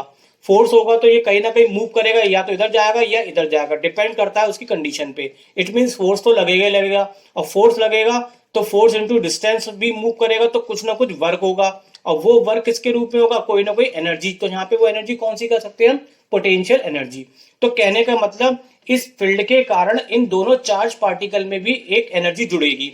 तो ये एनर्जी पहले से ही कितनी, दोनों चार्ज पार्टिकल पहले ही से कितनी एनर्जी से जुड़े होते हैं, इतने। अब इलेक्ट्रिक फील्ड के कारण यहाँ पे और भी एनर्जी यहाँ पे ऐड हो जाएगी। तो सबसे पहले तो हम ये निकालते इस इलेक्ट्रिक फील्ड के कारण इन चार्ज पे कितनी एनर्जी और स्टोर हो रही है। तो उसके लिए हम यहाँ पे पहले शुरुआत से लिख लेते हैं कि इलेक्ट्रिक फील्ड हमें कितना दे रखा था, E बराबर A1/r²। अब देखिए यहाँ पे एक फॉर्मूला मैं आपको बताता हूँ, ये आपने पढ़ा होगा पोटेंशियल ग्रेडियंट के नाम से भी पढ़ा होगा, या फिर आप कह सकते हैं relation between electric field and potential. E बराबर -dV/dr होता है ये फॉर्मूला। तो जनरली हम इसको V/r भी ले सकते हैं। V का मतलब पोटेंशियल, R का मतलब डिस्टेंस। अब यहाँ पे अगर हम V निकाले तो कितना हो जाएगा, माइनस साइन यहाँ पे नहीं ले रहे, तो यहाँ पे कितना हो जाएगा E/r। तो ये जो अब यहाँ पे जो इलेक्ट्रिक फील्ड है इसके कारण इन चार्ज पे क्या बनेगा, पोटेंशियल डेवलप होगा। वो पोटेंशियल कितना होगा आपका, V बराबर होगा E/r।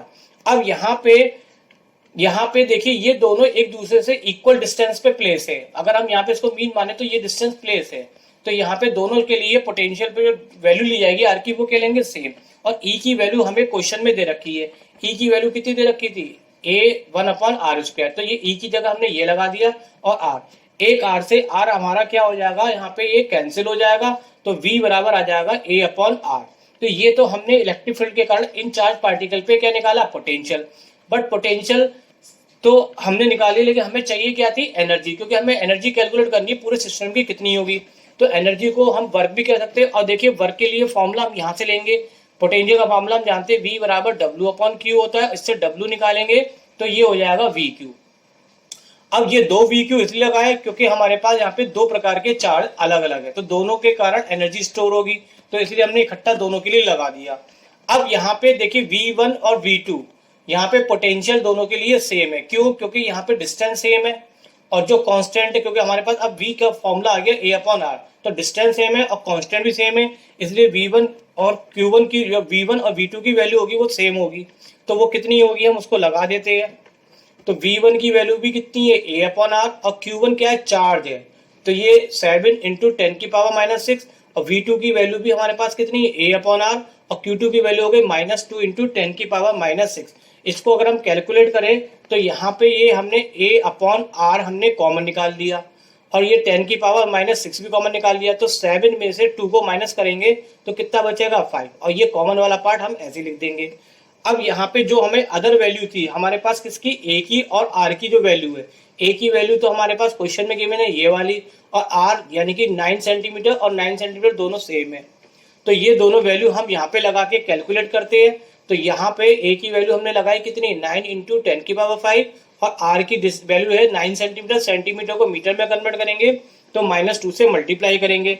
अब इसको कैलकुलेट करते हैं तो 9 से 9 कैंसिल हो गया, ये -2 पावर ऊपर जाके प्लस होगी, तो 10⁻7 में से कितना माइनस हो जाएगा, 6, तो 10⁻1, तो इधर 5 बचा, इधर 1, तो 5 × 10⁻1 का मतलब हो गया 50। तो ऑल ओवर आंसर आएगा यहाँ पे 50। बट ये आंसर नहीं है, क्योंकि ये वाली एनर्जी तो वो तब निकली है जब हमने इन दोनों चार्ज पार्टिकल को इलेक्ट्रिक फील्ड में प्लेस करा, लेकिन ये आपस में भी तो पहले से एक एनर्जी स्टोर करे हुए, अगर इतनी डिस्टेंस पे हम रखेंगे तो इसमें इतनी एनर्जी पहले से भी बन रही थी। तो फाइनली हमें यहाँ पे पूछा जा रहा था कि कितनी इलेक्ट्रोस्टैटिक एनर्जी यहाँ पे डेवलप हो जाएगी। तो टोटल नेट एनर्जी कह सकते हैं, और एनर्जी क्या होती है हमेशा ऐड होकर निकलती है। तो ये एनर्जी इलेक्ट्रिक फील्ड के कारण है, जिसको हमने U' लिखा है, और ये एनर्जी पहले से ही दोनों चार्ज पार्टिकल के आपस में थी, जबकि यहाँ पे कोई फील्ड प्रेजेंट नहीं था। अब हम इसकी दोनों की वैल्यू लगा देते हैं। तो ऊपर से देखिए 50 आई, और ये कितनी थी हमारे पास, -0.7, माइनस प्लस करेंगे तो यहाँ पे ये 50 में से इसको माइनस करेंगे तो ये आ जाएगा 49.3 जूल। और यही आपका यहाँ पे हो जाता है क्वेश्चन का आंसर कंप्लीट। तो ये सी पार्ट भी हमारे यहाँ पे कंप्लीट हो गया। एग्जाम्पल है बच्चों यहाँ पे 2.6, ये क्वेश्चन आपको एनसीईआरटी के पेज नंबर मिलेगा 61 पे।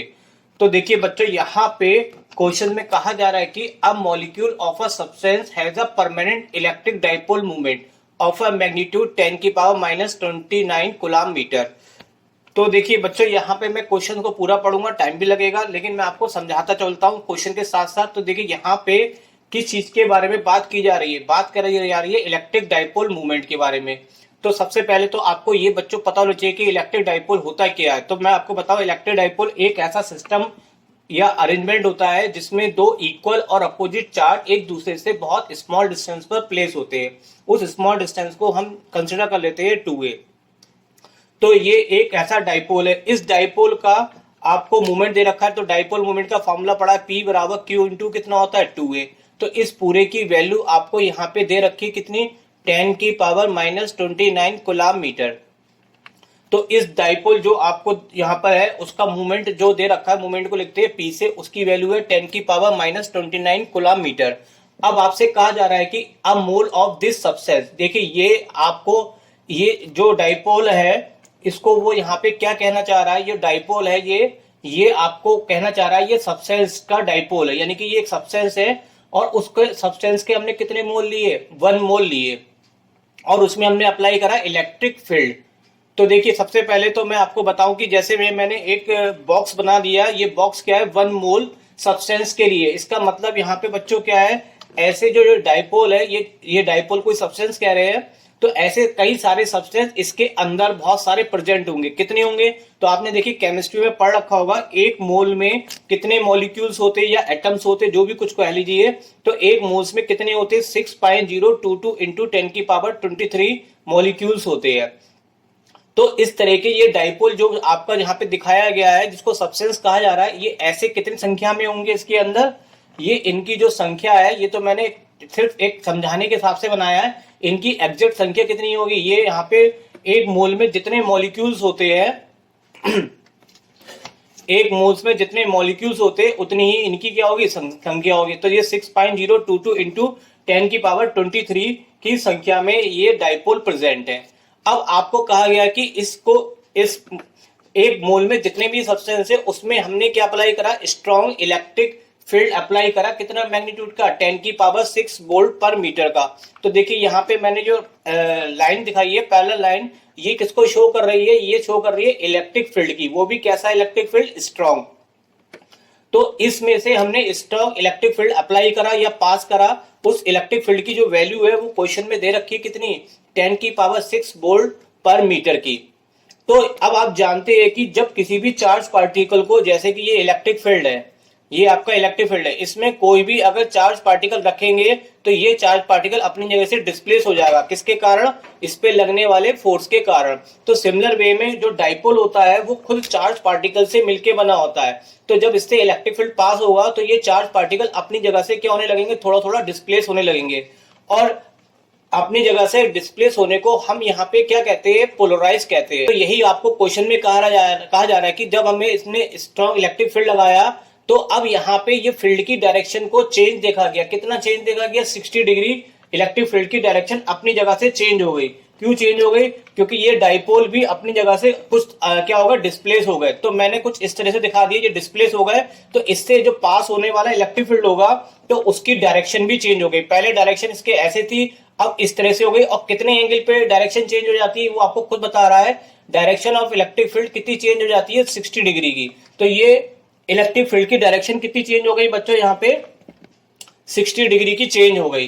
तो ऐसा होने से क्या होगा कि यहाँ पे इन सब्सटेंस से, अब देखिए ये अपनी जगह से हटे, जैसे कि मान लो कि आप बैठे हो, अगर आपको कहीं अपनी जगह से मूव होना है तो मूव होने में आपको एनर्जी गेन होगी या आपकी एनर्जी लॉस होगी, तो नेचुरली आपकी एनर्जी क्या होगी, लॉस होगी। तो इनकी भी एनर्जी लॉस होगी, जिसको इन्होंने क्या कहा, हीट रिलीज। जब ये अपनी जगह से हटेंगे, डिस्प्लेस होंगे, तो थोड़ी बहुत ये अपने अंदर से एनर्जी क्या करेंगे, लॉस करेंगे, जो इसके अंदर लॉस एनर्जी होगी वो एटमॉस्फेयर में जाके रिलीज हो जाएगी। तो इसी से कहा जा रहा है कि कितनी एनर्जी ये रिलीज करेंगे, ये आपसे पूछ रहा है। और ये कहा जा रहा है कि एज्यूम की 100% पोलराइजेशन सैंपल है, यानी कि सब अपनी जगह से क्या हो रहे हैं, ये पूरी तरह से पोलराइज हो रहे हैं। और बच्चों हमको मैं ये बता दूं, ये डायग्राम एक्चुअल डायग्राम नहीं है, ये सिर्फ आपको समझाने के लिए बताया गया है। हो सकता है कि ये डायग्राम मेरा कुछ त्रुटिपूर्ण या कोई बाय मिस्टेक हो सकता है, लेकिन मेरा मोटिव है कि मैं इस क्वेश्चन को इस डायग्राम से समझाऊं कि क्वेश्चन में मतलब कहा क्या जा रहा था। तो यही बस बताया जा रहा है कि जब एक मोल में हम इतने सारे डाइपोल ले लेते हैं और उसमें स्ट्रॉन्ग इलेक्ट्रिक फील्ड पास करते हैं तो ये पोलराइजेशन होता है। पोलराइजेशन के कारण इसमें जो ये अपनी जगह से डिस्प्लेस हो जाती है, जिससे कि इलेक्ट्रिक फील्ड की डायरेक्शन चेंज हो जाती है, जो कि कितना हो जाती है, 60 डिग्री। तो ये सिर्फ डायग्राम आपको समझाने के लिए। तो चलिए अब हम क्वेश्चन की समरी समझते हैं, क्वेश्चन में क्या कहा गया था। देखिए ये तो एक फॉर्मूला लिख देता हूं मैं आपके लिए, इलेक्ट्रिक डाइपोल की एनर्जी का फॉर्मूला आपने पढ़ रखा है, पीई कॉस थीटा। और ये मैं डायग्राम अभी आपको निकाल के इसी रख दिए ताकि कुछ चीज समझानी होगी तो आपको इससे मैं समझा सकता हूं। अब देखिए आपको दे क्या रखा है बच्चों, यहाँ पे मैंने दिखाया था कि एक इलेक्ट्रिक डाइपोल मूवमेंट है और उसकी वैल्यू दे रखी है। तो यहाँ पे dipole movement of each molecule, each molecule का मतलब जितने भी मोल्स के अंदर मॉलिक्यूल्स है उसमें केवल एक ही आपको डाइपोल मूवमेंट की वैल्यू दे रखी है। फिर आपको दे रखा है यहाँ पे जो इलेक्ट्रिक फील्ड अप्लाई करा था उसकी वैल्यू दे रखी है कितनी, 10⁻6 वोल्ट पर मीटर की। और आपको एक मोल में कितने सब्सटेंस दे रखे हैं यहाँ पे, तो हम जानते हैं कि एक मोल में कितने सब्सटेंस होते हैं। एक मोल में वैसे होते हैं बच्चों यहाँ पे कितने सब्सटेंस होते हैं आपके 6.022 इंटू 10⁻23 मॉलिक्यूल। लेकिन यहाँ पे कैलकुलेशन करने के लिए इसको राउंड ऑफ में करके हमने कितना लिख लिया 6 इंटू 10⁻23, तो कोई फर्क नहीं पड़ता। तो ये कैलकुलेशन के लिए इसको राउंड ऑफ करके हमने कितना ले लिया 6 इंटू 10⁻23 मॉलिक्यूल। अब आप समझ गए हैं कि एक मॉलिक्यूल का डाइपोल कितना है आपके पास 10⁻⁻29।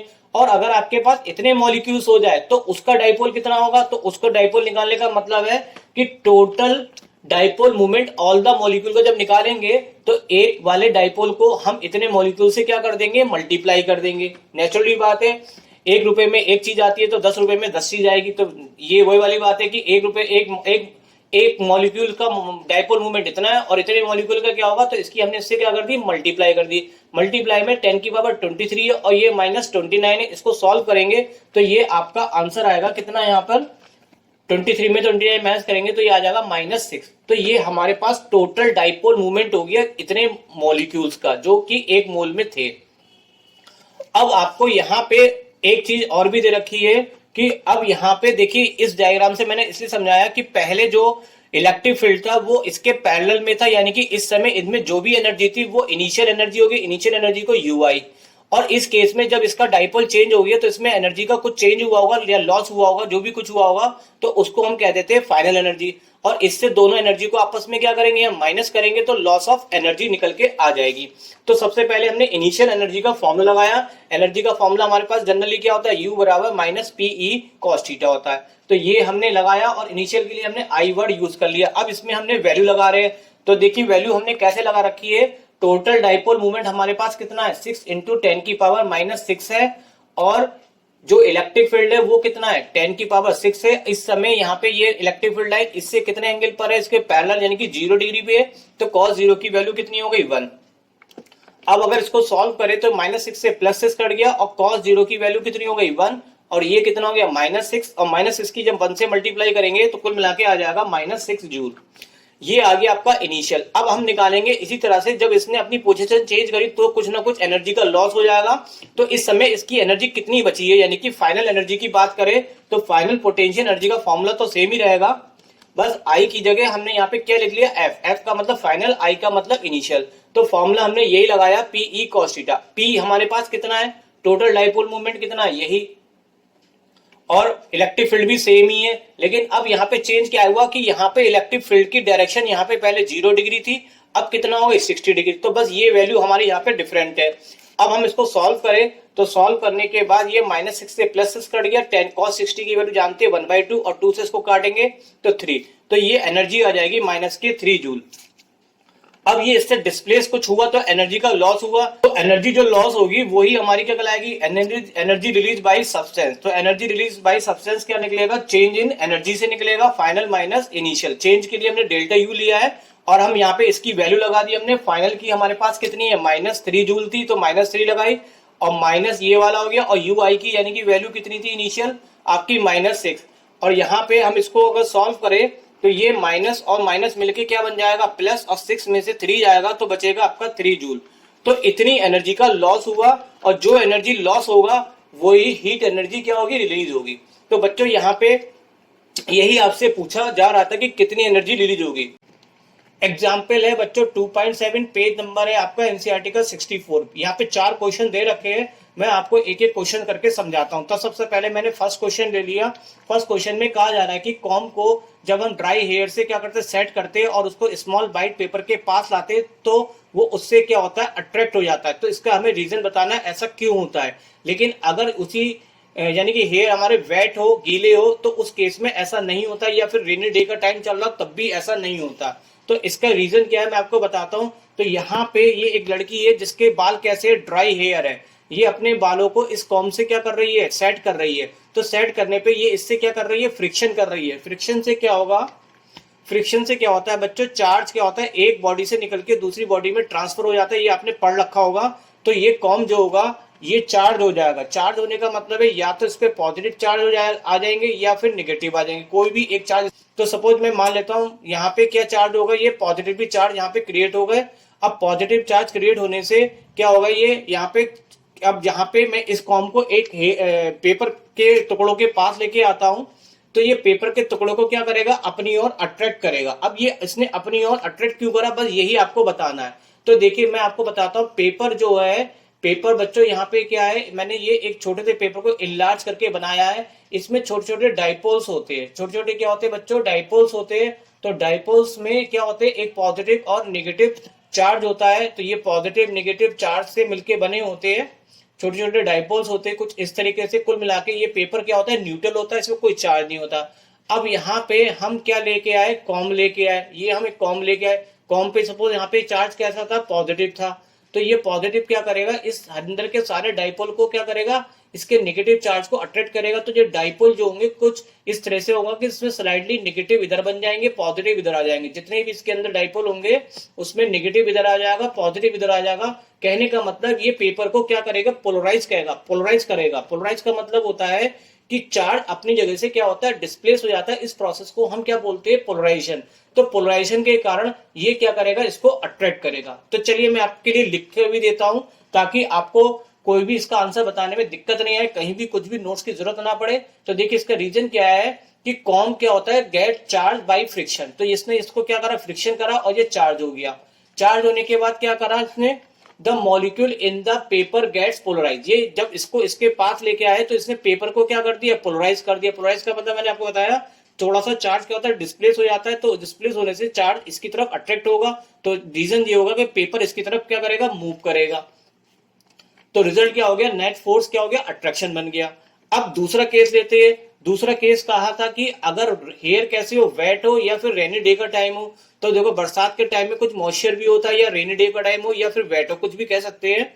तो यहाँ पे इस केस में जब ये इसको यहाँ पे रब कर रहे हैं तो यहाँ पे फ्रिक्शन से जो हो रहा है वो क्या हो गया, आपका फ्रिक्शन से चार्ज ज्यादा प्रोड्यूस नहीं होगा। इसमें फ्रिक्शन फोर्स क्या हो जाएगा, कम हो जाएगा, जिसके कारण ये प्रॉपर चार्ज नहीं होगा। और प्रॉपर चार्ज नहीं होने से क्या होगा कि यहाँ पे जब इसको हम पेपर के बाइट के पास लाएंगे तो ये इसको अपनी ओर अट्रैक्ट नहीं कर पाएगा।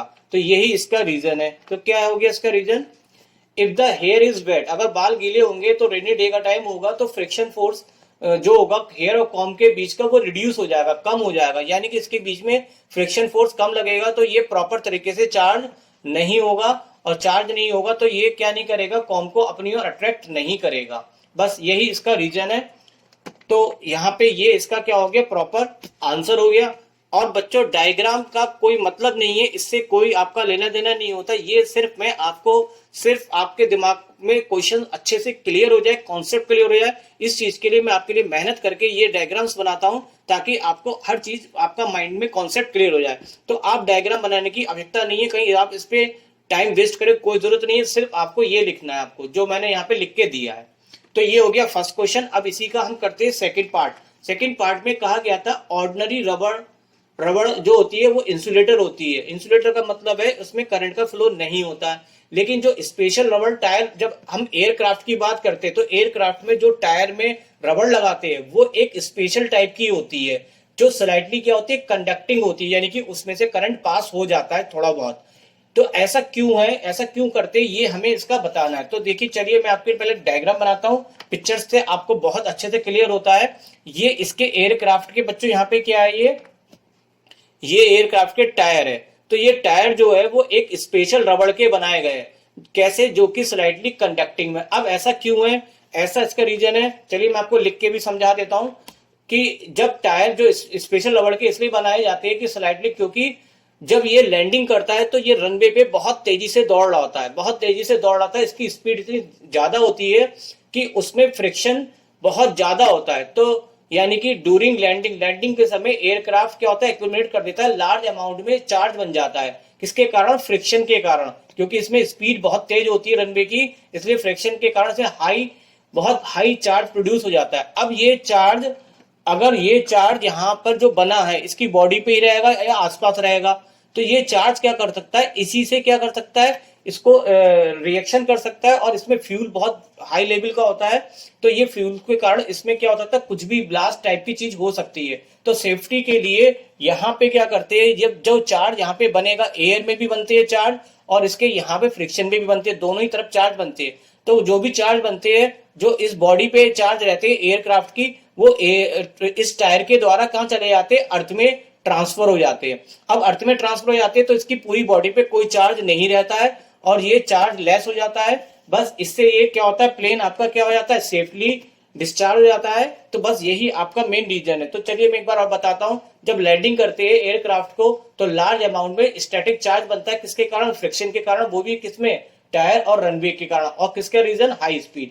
तो रबड़ क्या करती है, जो भी चार्ज बना वो सेफली डिस्चार्ज कर देती है उसको ग्राउंड में और वो आसानी से लैंड कर जाता है। इन केस अगर हम यहाँ पे ये वाला टायर ना लगाए, the tyre are made of completely insulating लगा दे, कहने का मतलब, तो ये चार्ज इसका इसमें ट्रांसफर नहीं होगा। तो इसी पे बॉडी पे क्या बनेगा, चार्ज बना रहेगा, जो कि इसके लिए बहुत रिस्क के लिए रीजन बना रह जाएगा। मतलब इसके लिए बहुत डेंजरस हो सकता है। तो जिसके कारण इसमें आग भी लग सकती है, कोई भी इसमें घटना घट सकती है। तो बस यही इसका आंसर है। तो ये आपका इसका रीजन हो गया। आपको ये लिखना था बच्चों, यहाँ पे यहाँ से यहाँ तक का आपका इसका क्या हो गया, आंसर। सी पार्ट है बच्चों यहाँ पे कि कहा जा रहा है कि vehicle carrying inflammable material usually having metallic rod touching the ground during the motion. क्यों? देखिए मैं आपको इसको डायग्राम से बताऊंगा, आपके दिमाग में बिल्कुल एक एक चीज क्लियर हो जाएगी। पहले तो हम समझते हैं इनफ्लेमेबल मटेरियल क्या होते हैं। इनफ्लेमेबल मटेरियल ऐसे होते हैं जिसका इग्निशन पॉइंट क्या होता है, इग्निशन टेम्परेचर कह सकते हैं, बहुत लो होता है। इसका मतलब जरा सी इनको एनर्जी से इनमें क्या होती है, ये आग लग जाती है, यानी कि फायर को जल्दी से कैच कर लेते हैं ये। तो इनफ्लेमेबल फ्रिक्शन फोर्स, जो हवा का फ्रिक्शन भी लगता है, जब ये मूव करता है तो हवा का फ्रिक्शन लगता है, तो उतनी एनर्जी से भी इसमें कुछ भी हो सकता है। तो यहाँ पे क्वेश्चन में कहा जा रहा है कि जब इनफ्लेमेबल मटेरियल को एक जगह से हम दूसरी जगह तक ट्रांसपोर्ट करते हैं तो करते समय तो बहुत केयरफुल सावधानी रखनी पड़ती है। साथ के साथ जिस चीज से ट्रांसपोर्ट कर रहे होते हैं, जैसे कि ये टैंकर है, तो उसमें एक मेटेलिक रॉड जरूर लगाते हैं जो किससे टच होती है, ग्राउंड से। तो चलिए मैं पहले ग्राउंड भी बना देता हूँ।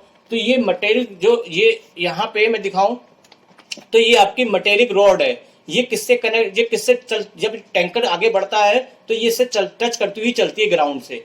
तो ऐसा क्यों है, यही आपसे पूछा जा रहा है। तो इसका मैं रीजन बताऊं। देखिए जब यहाँ पे मैं इसको मूव कराऊं, देखिए चलिए ये मैंने इसको मूव कराया, मूव कराने से क्या हुआ, यहाँ पे एयर का फ्रिक्शन लगा और एयर के फ्रिक्शन होने से इसकी बॉडी पे चार्ज एयर के कारण कई तरह से डेवलप हो गए, बॉडी में भी डेवलप हो गए और साथ ही साथ कहाँ पे डेवलप हो गए, इसके यहाँ पे जो फ्रिक्शन लगा, इसके टायर और सड़क के बीच में जो फ्रिक्शन लगा, यहां से भी चार्ज प्रोड्यूस हो गया, जिसको हम बोलेंगे स्टैटिक इलेक्ट्रिसिटी कहते हैं। आपने पढ़ रखा है।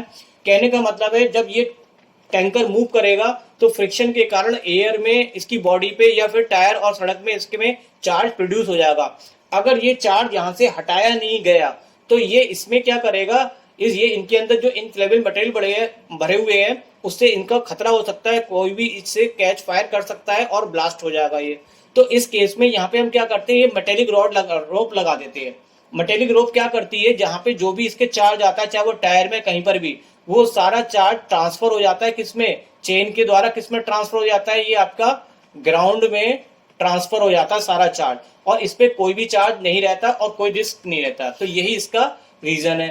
तो चलिए मैं लिख देता हूं इसका आंसर। जैसे जैसे व्हीकल मूव करता है फ्रिक्शन लगता है किसके बीच में, टायर और रोड के बीच में, और जिसके कारण जनरेट होती है स्टैटिक इलेक्ट्रिसिटी। इलेक्ट्रिसिटी जनरेट होने का मतलब यहाँ पे पॉजिटिव और नेगेटिव चार्ज क्रिएट हो जाते हैं। अगर और if this static accumulated it can lead to spark, अगर ये चार्ज यहीं पे बना रहे तो इससे स्पार्क हो सकता है। A spark near inflammable material can cause fire और एक्सप्लोजन, और कोई भी इनफ्लेमेबल मटेरियल के आसपास कोई भी चिंगारी अगर दिख जाए तो उसको खतरा हो सकता है। तो इसके लिए क्या करते हैं हम, मेटेलिक रोप या चेन जो होती है वो टच कर देते हैं ग्राउंड से, प्रोवाइड करेगी वो एक पाथ, चार्ज को ट्रांसफर करने का एक रास्ता देती है। जो भी चार्ज होगा वो यहाँ पे एक पाथ बनाएगी जिससे कि स्टैटिक चार्ज पूरी तरह से डिस्चार्ज हो जाएगा अर्थ में जाके। मतलब कि ये जितना भी यहाँ पे चार्ज बन रहा है, चाहे वो टायर से कहीं से भी, वो सारा चार्ज ट्रांसफर हो जाएगा अर्थ में। इस प्रोसेस को हम अर्थिंग भी कहते हैं, ग्राउंडिंग भी कहते हैं। ये हमारे घरों में भी होती है और बिल्डिंग में भी आपने देखा होगा, बड़े बड़े खंबे लगे होते हैं ऊपर लोहे के, वो इसी पर्पज से लगे होते हैं ताकि स्काई में जब बिजली स्काई से गिरती है तो वो सारी बिजली बिल्डिंग में ना रह के वो ग्राउंड पे जाके ट्रांसफर हो जाती है, यही रीजन उसका भी है। तो ये it prevent the charge buildup, और ये पूरी तरह से सेव कर देती है ट्रांसपोर्ट को, और सारा, ताकि ये जितने भी इन्फ्लेमेबल मटेरियल है वो बिल्कुल आराम से मतलब हो सके।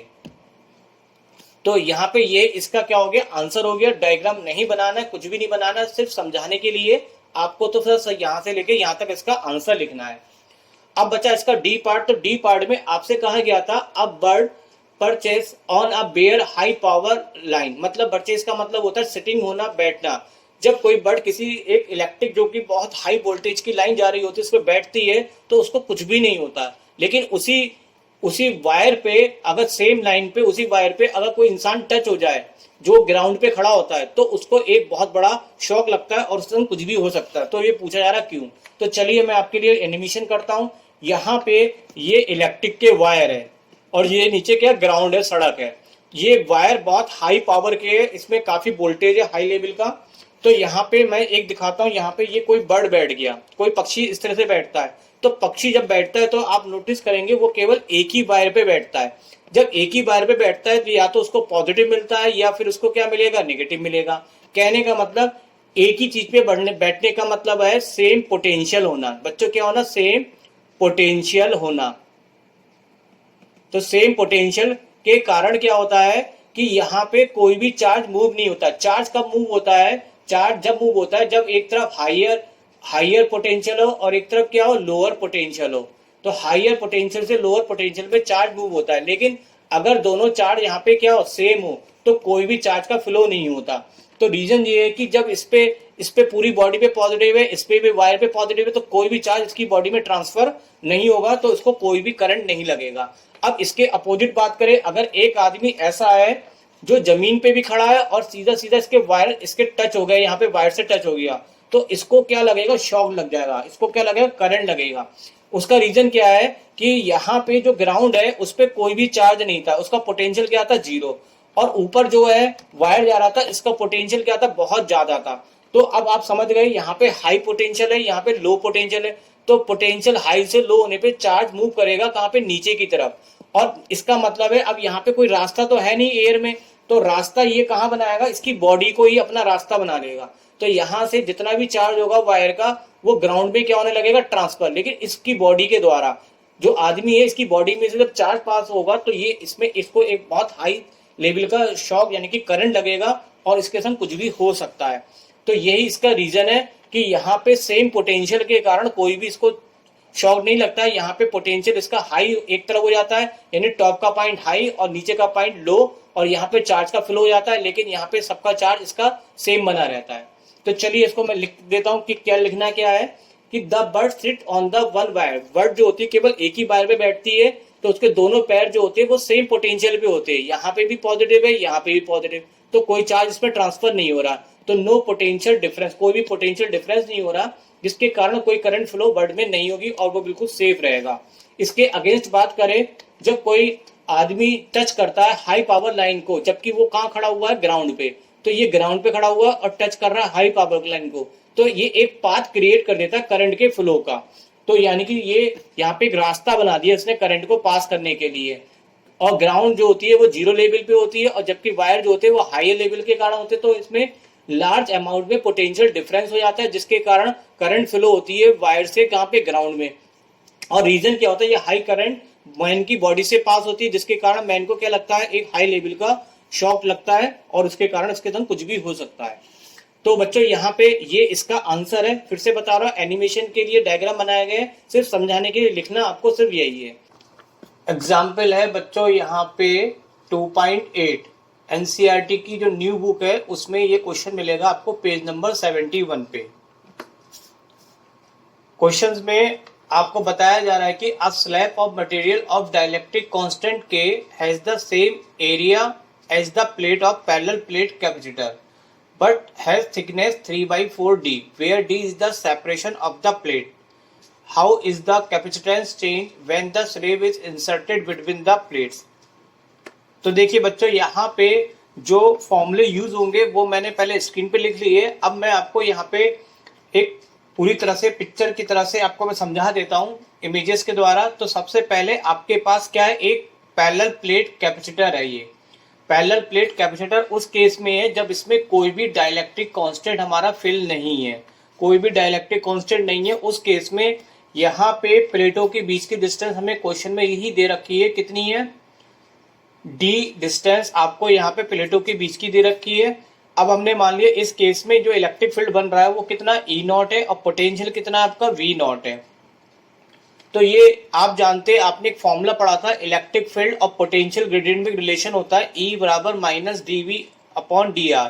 तो इस फॉर्मूले को हम ऐसे भी लिख सकते हैं, माइनस को हटा दे तो डी वी का मतलब पोटेंशियल और डी आर का मतलब डिस्टेंस होता है तो डी। तो इस फॉर्मूले को हम इस तरीके से भी यूज कर लेंगे। तो सबसे पहले हमने यहाँ पे यही फॉर्मूला लगाया इस केस के लिए जब कोई डाइलेक्ट्रिक नहीं था। तो इलेक्ट्रिक फील्ड ई है, इसकी जगह हमने ई नॉट ले लिया, वी की जगह हमने क्या ले लिया, वी नॉट, और डिस्टेंस कितनी है, डी।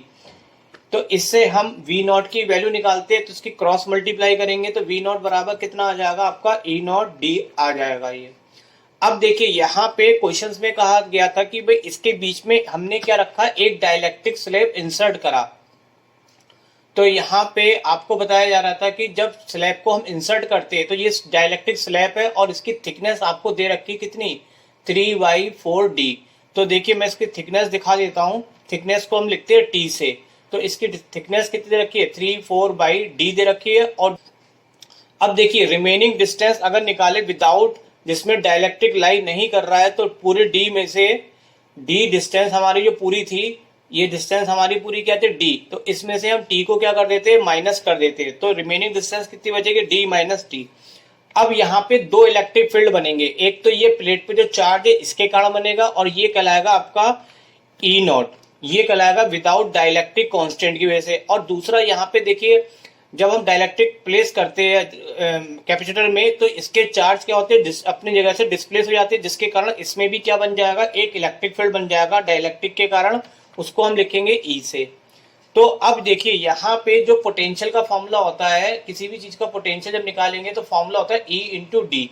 अब हमें ये वाला फॉर्मूला तो हमने तब लगाया था जब हमारा ये केस था। अब इस केस के लिए अगर हम फॉर्मूला लगाए तो फॉर्मूला देखिए हमारा किस तरह से लगेगा। जो विदाउट डाइलेक्ट्रिक कांस्टेंट के कारण इलेक्ट्रिक फील्ड बनना है वो ई नॉट है, और विदाउट डाइलेक्ट्रिक के कारण जो डिस्टेंस है वो ये और ये है, और ये टोटल डिस्टेंस हमारे पास कितनी है, डी माइनस टी है, क्योंकि पूरी तो डी थी, उसमें से डाइलेक्ट्रिक की डिस्टेंस टी को क्या कर दिया हमने, माइनस, तो डी माइनस टी हो गई। और डाइलेक्ट्रिक के कारण इलेक्ट्रिक फील्ड कितना है, ई है, और डाइलेक्ट्रिक की जो डिस्टेंस है यानी कि थिकनेस है वो कितनी है आपकी, टी, तो उसको हमने टी से मल्टीप्लाई कर दी। अब हम यहाँ पे इसकी क्या करते हैं, वैल्यू लगाते हैं। देखिए टी हमें दे रखा है क्वेश्चन में 3/4d, तो दे हमने लगा दिया। ई की जगह देखिए आपने ये फॉर्मूला पढ़ रखा होगा, इलेक्ट्रिक फील्ड जो विदाउट डाइलेक्ट्रिक कांस्टेंट और विद डाइलेक्ट्रिक कांस्टेंट में रिलेशन होता है, E is equal to E naught upon K. तो यहाँ पे हम ई की वैल्यू लगाते हैं ई नॉट अपॉन के, और जो टी है उसकी जगह हमने लगा दी डिस्टेंस 3/4d। अब हम इसको सॉल्व करेंगे, इसको सॉल्व करेंगे तो 4d माइनस 3d, तो ये आपका कितना बचेगा, यहाँ से d/4 बचेगा। इसको जब एलसीएम लेकर हमने सॉल्व किया तो ये पार्ट 4d में से 3d माइनस करेंगे तो ये बचेगा d/4। यहाँ पे हमने क्या करा, 3d को ऊपर लिख दिया। अब इन दोनों में जो कॉमन आ रहा है उसको हमने कॉमन ले लिया, तो कॉमन हमारे पास एक तो ई नॉट और डी है, इसमें भी ई नॉट और डी, तो कॉमन लेंगे तो यहाँ से 1/4 और यहाँ से बचेगा 3/4k। और इनमें भी हमने क्या करा, एलसीएम ले लिया। इसमें एलसीएम कितना आ गया आपका 4k, तो 4 से 4 कट गया, ऊपर कितना आ गया k+3। तो ये वाला जो पोटेंशियल है वो इस केस के लिए आगे जब हमने डाइलेक्ट्रिक उसमें इंसर्ट करा था। अब इससे हमें क्या निकालना था यहाँ पे कि इसकी कितनी कैपेसिटेंस चेंज हो जाएगी। तो कैपेसिटेंस का फॉर्मूला लगाते हैं, तो कैपेसिटेंस का फॉर्मूला होता है C बराबर Q/V। तो देखिए Q तो पहले भी जितना था उतना ही रहेगा क्योंकि प्लेटों पे चार्ज तो बदलेगा नहीं, तो Q नॉट यहाँ पे सेम है। अब यहाँ पे पोटेंशियल कितना है, यहाँ पे ये वाला V, और C हमें निकालना है, तो V की हम यहाँ पे वैल्यू लगाते हैं। V की जगह हम कितना लिखेंगे, ये पूरा जो हमने निकाल रखा है V0 k+3/4k। तो इसमें क्या है, जो ये 4k है ये पलट के कहाँ चले जाएगा, आपका ऊपर चला जाएगा। तो ये इस तरीके से यहाँ पे 4k ऊपर आ गया और बचा कितना, Q0/V0। अब देखिए Q अपॉन बी को हम क्या कहते हैं, Q अपॉन बी को हम कहते हैं C। यहाँ पे ये जो Q नॉट है और V नॉट है, तो इससे ये किसके कारण है, जब डाइलेक्ट्रिक नहीं है, नॉट का मतलब जब डाइलेक्ट्रिक अब्सेंट है, तो इससे जो बनेगा कैपेसिटेंस वो कितना बनेगा, C नॉट। तो यहाँ पे क्या है कि यही चीज जब इसमें डाइलेक्ट्रिक स्लैब इंसर्ट करते हैं तो इनिशियल यानी कि पहले वाले कैपेसिटेंस का वो कितना टाइम्स हो जाता है, 4k अपॉन k प्लस 3। तो यही यहाँ पे इसमें डाइलेक्ट्रिक में क्या, सॉरी कैपेसिटर में क्या आता है, चेंज आ जाता है। तो यही आपका क्या हो जाएगा, न्यू कैपेसिटेंस निकल के आ गया। तो कैपेसिटेंस आपका पूछा था कितना चेंज होगा, तो यही आपका यहाँ पे आंसर हो जाता है कंप्लीट। एग्जाम्पल है 2.9, पेज नंबर है 73। क्वेश्चन में कहा गया a network of 4 capacitor is connected to the 500 volt की फैक्ट्री। ये फिगर में आपको दिखा रखी, तो चलिए मैं फिगर को इनलार्ज करता हूँ। ये मैं एक तो फॉर्मूले भी लिख देता हूँ आपके लिए। अब मैंने जो फिगर दे रखी थी क्वेश्चन में उसको इनलार्ज करके बनाई। यहाँ पे आपके पास चार capacitor C1, C2, C3, C4, यही फिगर मैंने यहाँ पे बड़ी करके बना रखी है। तो ये आपको यहाँ पे दे रखा है और यहाँ पे ये चारों जो है वो 500 वोल्ट की सप्लाई से कनेक्ट है। अब आपको यहाँ पे ये भी दे रखा है कि चारों जो कैपेसिटर है उसकी कैपेसिटेंस कितनी है, 10 माइक्रोफेरेड। तो 10 माइक्रोफेरेड चारों की मैंने यहाँ पे लिख दी। तो ये 10 माइक्रोफेरेड की आपकी क्या है, कैपेसिटेंस है चारों के लिए। अब आपको सबसे पहले निकालना है इक्विवेलेंट कैपेसिटेंस के लिए फॉर्मूला। तो देखिए इक्विवेलेंट के लिए निकालने के लिए क्या करेंगे, हम देखेंगे यहाँ पे वोल्टेज इसमें लगा है, तो इसको अभी हम यहाँ से अगर हटा दे तो ये तीनों यानी कि C1, C2 और C3 ये एक दूसरे से किस में कनेक्ट हो जाते हैं, सीरीज में। किस तरीके से, तो मैं इसको हटा देता हूँ, तो ये हटा के कुछ इस तरीके से आ जाता है। तो ये C1, C2 और C3 में क्या होते हैं, कनेक्ट हो गए, और ये किस में हो गए, सीरीज। और सीरीज में कैपेसिटेंस का जो फॉर्मूला होता है वो कितना होता है, 1/C equal to 1/C1, 1/C2, 1/C3। तो ये फॉर्मूले का मैंने यहाँ पे यूज करा। और अभी इस केस में मैंने टोटल को क्या मान लिया, इक्विवेलेंट की, इन तीनों की कैपेसिटेंस को मैंने कह दिया C डैश। अब इसमें हम वैल्यू लगाते, तो वैल्यू देखिए सभी की सेम है, 10 ही दे रखी है हमें। अब इसमें जब हम एलसीएम लेंगे 10 में, तो ये 1 + 1 + 1 यानी कि ये 3 अपॉन कितना आ जाएगा आपका, 10 आ जाएगा। और इसको हम क्या कर देते हैं, रेसिप्रोकल कर देते हैं, तो C डैश बराबर आ जाएगा 10/3। तो अभी ये इन तीनों की क्या आ गई, टोटल आपकी क्या आ गई, कैपेसिटेंस। अब हमारे पास जो फोर्थ वाला पार्ट था, ये जो फोर्थ था, ये इन तीनों के किस में कनेक्ट हो जाएगा, ये आपका तीनों के कनेक्ट हो जाएगा किसमें, पैरेलल में। तो पैरेलल में अगर हम फॉर्मूला देखें तो हम डायरेक्टली उसको ऐड कर देते। तो पैरेलल में अगर हम टोटल कैपेसिटेंस निकाले तो इन तीनों की कैपेसिटेंस क्या निकल के आई है, C डैश, जिसकी वैल्यू है यहाँ पे 10/3।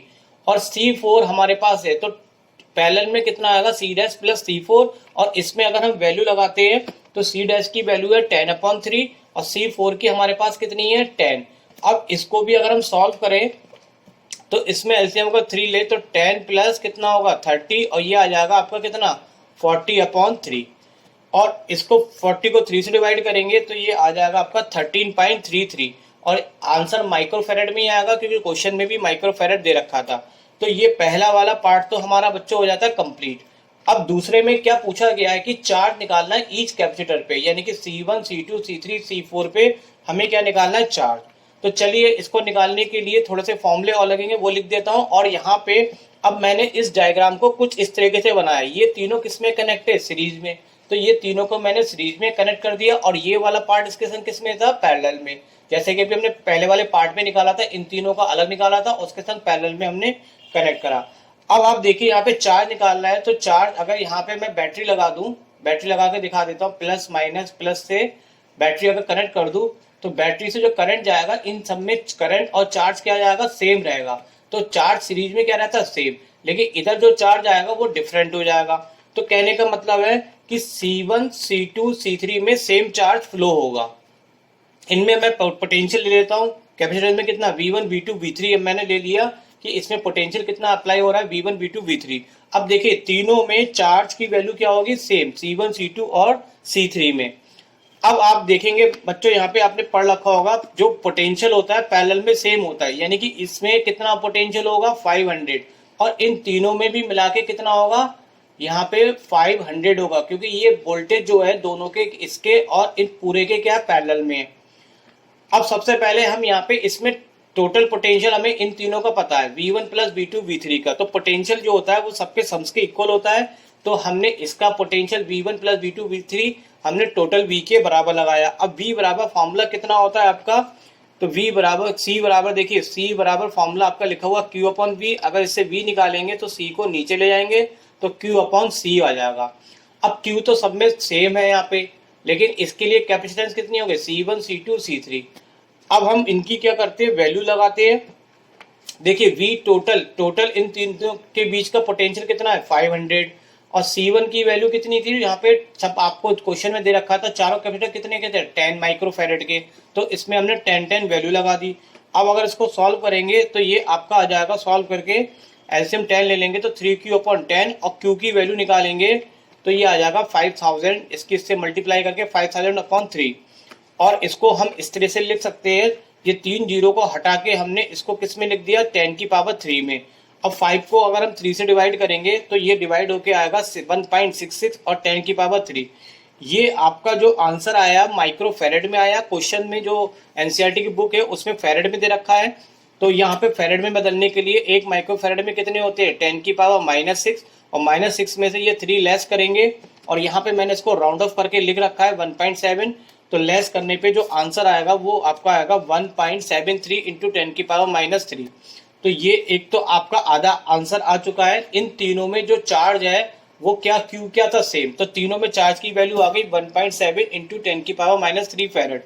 अब हमें किस में निकालना है, फोर्थ वाले कैपेसिटर में, और निकालना है चार्ज की वैल्यू। तो चलिए इसको भी करते हैं। तो चार्ज ऑन 4 कैपेसिटर में निकालने के लिए फॉर्मूला क्या लगाते हैं, Q बराबर CV। हमने मान लिया फोर्थ कैपेसिटर में चार्ज कितना है Q डैश, और फोर्थ के लिए C कितना है, C4 है, और B यहाँ पे पोटेंशियल कितना है 500 वोल्ट। अब इसमें हम इसकी वैल्यू लगा दें तो C की 10 है और इसकी कितनी है 500, तो ये आपका आ जाएगा 5000 माइक्रोफैरेड, और आंसर आपका फैरेड में दे रखा है। तो इसको किस में मल्टीप्लाई करेंगे, -6। तो ये 3 जीरो जो है इससे कट जाएंगे तो कितना बचेगा आपका -3, और ये आपका जो हो गया इसमें चार्ज की वैल्यू निकल के आ गई। तो ये तीनों में चार्ज आ गया, C1 C2 और C3 में चार्ज आ गया, और ये किस में चार्ज आ गया आपका C4 में। तो यही आपसे पूछा जा रहा था सब में, तीनों में कितना मतलब हर एक कैपेसिटर में कितना कितना चार्ज फ्लो होगा। तो बच्चों यहाँ पे ये क्वेश्चन हो जाता है आपका कंप्लीट। एग्जाम्पल है 2.10, पेज नंबर है एनसीईआरटी का ये 75। यहाँ पे आपको 900 पिको फैरेड कैपेसिटर का एक चार्ज दे रखा है, कितना वोल्ट का, 100 वोल्ट का। तो यहाँ पे देखिए पहले वाले फिगर में आपको 100 वोल्ट दे रखा है, और जो कैपेसिटर है वो कितना दे रखा है 900 पिको फैरेड का आपको दे रखा है। तो आपसे यहाँ पे एनर्जी स्टोर पूछी जा रही है। तो करना क्या है बच्चों, यहाँ पे पहले तो मैं फॉर्मूला लिखता हूँ। अब देखिए जो जो चीज आपको मालूम है वो लिख लेते हैं। कैपेसिटेंस रखिए 900 पिको फैरेड। एक पिको फैरेड को जब हम फैरेड में कन्वर्ट करते हैं तो हम किससे मल्टीप्लाई करते हैं, -12। तो पिको फैरेड को हम फैरेड में कन्वर्ट कर लेते हैं, और उसके लिए हम क्या करेंगे, -12 से क्या करते हैं, मल्टीप्लाई कर लेते हैं। अब आपको दे रखा है इसमें वोल्टेज कितना दे रखा है 100 वोल्ट। तो वोल्टेज को लिख लेते हैं 100 वोल्ट। अब आपसे क्या पूछ रहा है, कितनी एनर्जी इसमें स्टोर होगी। तो देखिए एनर्जी का फॉर्मूला आपके पास C है V है, तो एनर्जी का फॉर्मूला दोनों ही है। तो हाफ CV² अगर हम लगाएंगे तो इससे हमें पास एनर्जी निकल के आ जाएगी। इसमें हम वैल्यू लगा देते हैं। C की वैल्यू हमारे पास कितनी है 900 इंटू 10 की पावर -12, और V की कितनी है 100 का स्क्वायर। इसको सॉल्व करेंगे तो देखिए ये 2 जीरो का मतलब ये 4 10 की पावर 4, और 2 जीरो ये ले लिए तो कितना हो गया 10 की पावर 2, यानी 6 को इससे माइनस करेंगे तो माइनस का 6 बचेगा, और आपका बचेगा यहाँ पे कितना 9 बचेगा, और 2 से जब 9 को कैंसिल करेंगे तो ये आ जाएगा 4.5। तो इसका ये 4.5 आ गया, और पावर की कैलकुलेशन कितनी बचेगी -6। तो एक पार्ट तो आपका यहाँ पे कंप्लीट हो गया जो ए पार्ट में पूछा गया था। अब बात करते हैं बी की। कैपेसिटर को डिस्कनेक्ट कर दिया गया फ्रॉम बैटरी। अब यहाँ पे जो बैटरी लगी थी यहाँ से इसको क्या कर दिया, हटा दिया, और उसकी जगह हमने एक नया कैपेसिटर क्या कर दिया, जोड़ दिया, और कनेक्ट कर दिया एक अनदर कैपेसिटर। लेकिन उसकी कैपेसिटेंस पहले यानी कि ये 900 का था तो ये भी 900 का हमने एक कैपेसिटर और जोड़ दिया इसमें। तो अब इस पे कितनी एनर्जी स्टोर होगी ये अब इस सिस्टम की हमें निकालनी है। तो देखिए बच्चों एक बात पहले आप समझिए, यहाँ पे इस कैपेसिटर पे चार्ज कितना था, चलिए मैं अलग से बताता हूँ। ये एक कैपेसिटर, 2 कैपेसिटर मैंने बना दिए, क्वेश्चन के अकॉर्डिंग मैं समझाना चाह रहा हूँ। यहाँ पे Q हमारे पास ये है, और यहाँ पे कोई भी चार्ज इसमें नहीं है, क्योंकि जो कैपेसिटर हमने जोड़ा उसमें कोई भी चार्ज नहीं था। तो यहाँ पे आप जानेंगे जब चार्ज यहाँ से यहाँ फ्लो होगा तो चार्ज क्या होता है, इक्वली डिवाइड हो जाता है। तो जब इसको कनेक्ट करेंगे तो इस पे भी Q/2 चार्ज और इस पे भी Q/2 चार्ज, यानी जितना भी चार्ज था वो आधा आधा डिवाइड हो जाएगा। C यहाँ पर सेम है और यहाँ पे आपसे एनर्जी स्टोर पूछी जा रही है। तो बस यहीं से क्वेश्चन सॉल्व होगा। सबसे पहले आप देखेंगे जो इसका कैपेसिटर का चार्ज था, जब इसमें दूसरा कैपेसिटर जोड़ देंगे तो ये चार्ज क्या हो जाएगा, आधा आधा डिवाइड हो जाएगा। तो हाफ इस पे आ जाएगा, हाफ इस पे आ जाएगा। तो Q डैश बराबर कितना आ जाएगा, Q/2। अब देखिए Q का फॉर्मूला कितना होता है, Q बराबर हम निकाले तो देखिए यहाँ से इस फॉर्मूले से Q निकाले तो Q बराबर फॉर्मूला कितना होता है, CV। तो हमने यहाँ पे इसके लिए फॉर्मूला लगा दिया C, तो यहाँ पे दोनों पे सेम है। इसके लिए एक के लिए हमने क्या मान लिया, V डैश, और यहाँ पे इसके लिए फॉर्मूला लगाया CV। तो यहाँ पे क्या करेंगे, C से C क्या हो जाएगा, कट जाएगा। तो पोटेंशियल V डैश बराबर कितना आ जाएगा, V/2 आ जाएगा। अब देखिए आपके पास यहाँ पे Q डैश है और V डैश है इस वाले केस में, ये C डैश और V डैश इस केस के लिए और C और V इस केस के लिए। तो इसमें फिर से हम फॉर्मूला लगाते हैं, Q और V में हमारे पास फॉर्मूला होता है U बराबर हाफ QV। तो हमने फॉर्मूला लगाया हाफ QV। अब 2 से इसकी मल्टीप्लाई करें क्योंकि यहाँ पे दो कैपेसिटर है, तो दो कैपेसिटर के लिए हमने क्या करा, 2 से इसकी मल्टीप्लाई कर ली। अब यहाँ पे क्या करेंगे, 2 से 2 काटेंगे तो बचेगा कितना Q डैश और V डैश बचेगा। Q डैश की जगह हमने वैल्यू लगा दी Q/2 और जो बचेगा V डैश उसकी जगह लगा दिया V/2। अब इसको अगर हमने फर्दर सॉल्व करा तो ये 1/2 मिलके 1/4 और ये QB आ जाएगा। और Q बराबर फॉर्मूला होता है CB। Q की जगह, क्योंकि हमारे पास Q नहीं है तो Q की जगह हमने क्या लगाया, CB। अब यहाँ पे हम सबकी वैल्यू लगा देते हैं। देखिए वैल्यू कैसे लगाई है उसको देख लेते हैं। C की वैल्यू हमारे पास कितनी थी, 910⁻⁻12। V हमारे पास कितना था, 100, और ये 2 टाइम्स है तो 100 × 100। अब इसकी कैलकुलेशन करेंगे। देखिए 2 और 2 4 और 2 6, 6 से कैंसिल होके ये बचेगा -6 और 2 से 4 से 9 काटेंगे तो ये आ जाएगा 2.25। तो कुल मिला के आपका आंसर आएगा 2.25 × 10⁻⁻6 जूल। तो इतनी एनर्जी का इसमें क्या हो जाएगा, मतलब यहाँ पे स्टोर हो जाएगी इस वाले केस में। तो यही आपसे पूछा जा रहा था और यहाँ पे ये क्वेश्चन हो जाता है आपका कंप्लीट। अगर ये क्वेश्चन इस तरह के आपको पसंद आते हैं तो मेरे लिए प्लीज बच्चों एक काम जरूर करिएगा, इस वीडियो को इतना हाइप करो अपने दोस्तों में शेयर करके हाइप करवाइए कि ये वीडियोस जो है लोगों तक पहुंचने चाहिए और ये चैनल लोगों की इतनी निगाह में आना चाहिए कि पढ़ाई बहुत आसान लगे। बस मेरा मेन काम है, मैं आपके लिए इतनी मेहनत एनिमेशन से डायग्राम बनाता हूँ बड़ी मेहनत से, इसलिए कि आपको हर क्वेश्चन बिल्कुल क्रिस्टल क्लियर हो जाए, कोई भी मन में आपके डाउट ना रहे। तो इसलिए मैं इस वीडियो को बनाता हूँ। हाइप करने से क्या होगा कि ये चैनल जो होगा लोगों की निगाह में पड़ेगा, सर्चिंग में जाएगा और इससे मेरा भी बेनिफिट होगा। मैं नहीं कहता हूँ, मैं झूठ नहीं बोलता। लोग कहते हैं कि हमारा कोई बेनिफिट नहीं होता। हम यहाँ पे सब मेहनत कर रहे हैं, आप पढ़ाई के लिए मेहनत कर रहे हैं, मैं अपनी कमाई के लिए मेहनत कर रहा हूँ और ये मेहनत और दोनों हम लोग आपस में जुड़े हुए एक टीम वर्क की तरह काम कर रहे हैं। तो मैं आपको इससे भी अच्छी वीडियो और बनाते हुए देता रहूंगा ताकि आपसे मुझे मोटिवेशन मिले और मैं और भी अच्छी तरह से समझा सकूं। चलिए मिलते हैं नेक्स्ट वीडियो में। Thank you very much.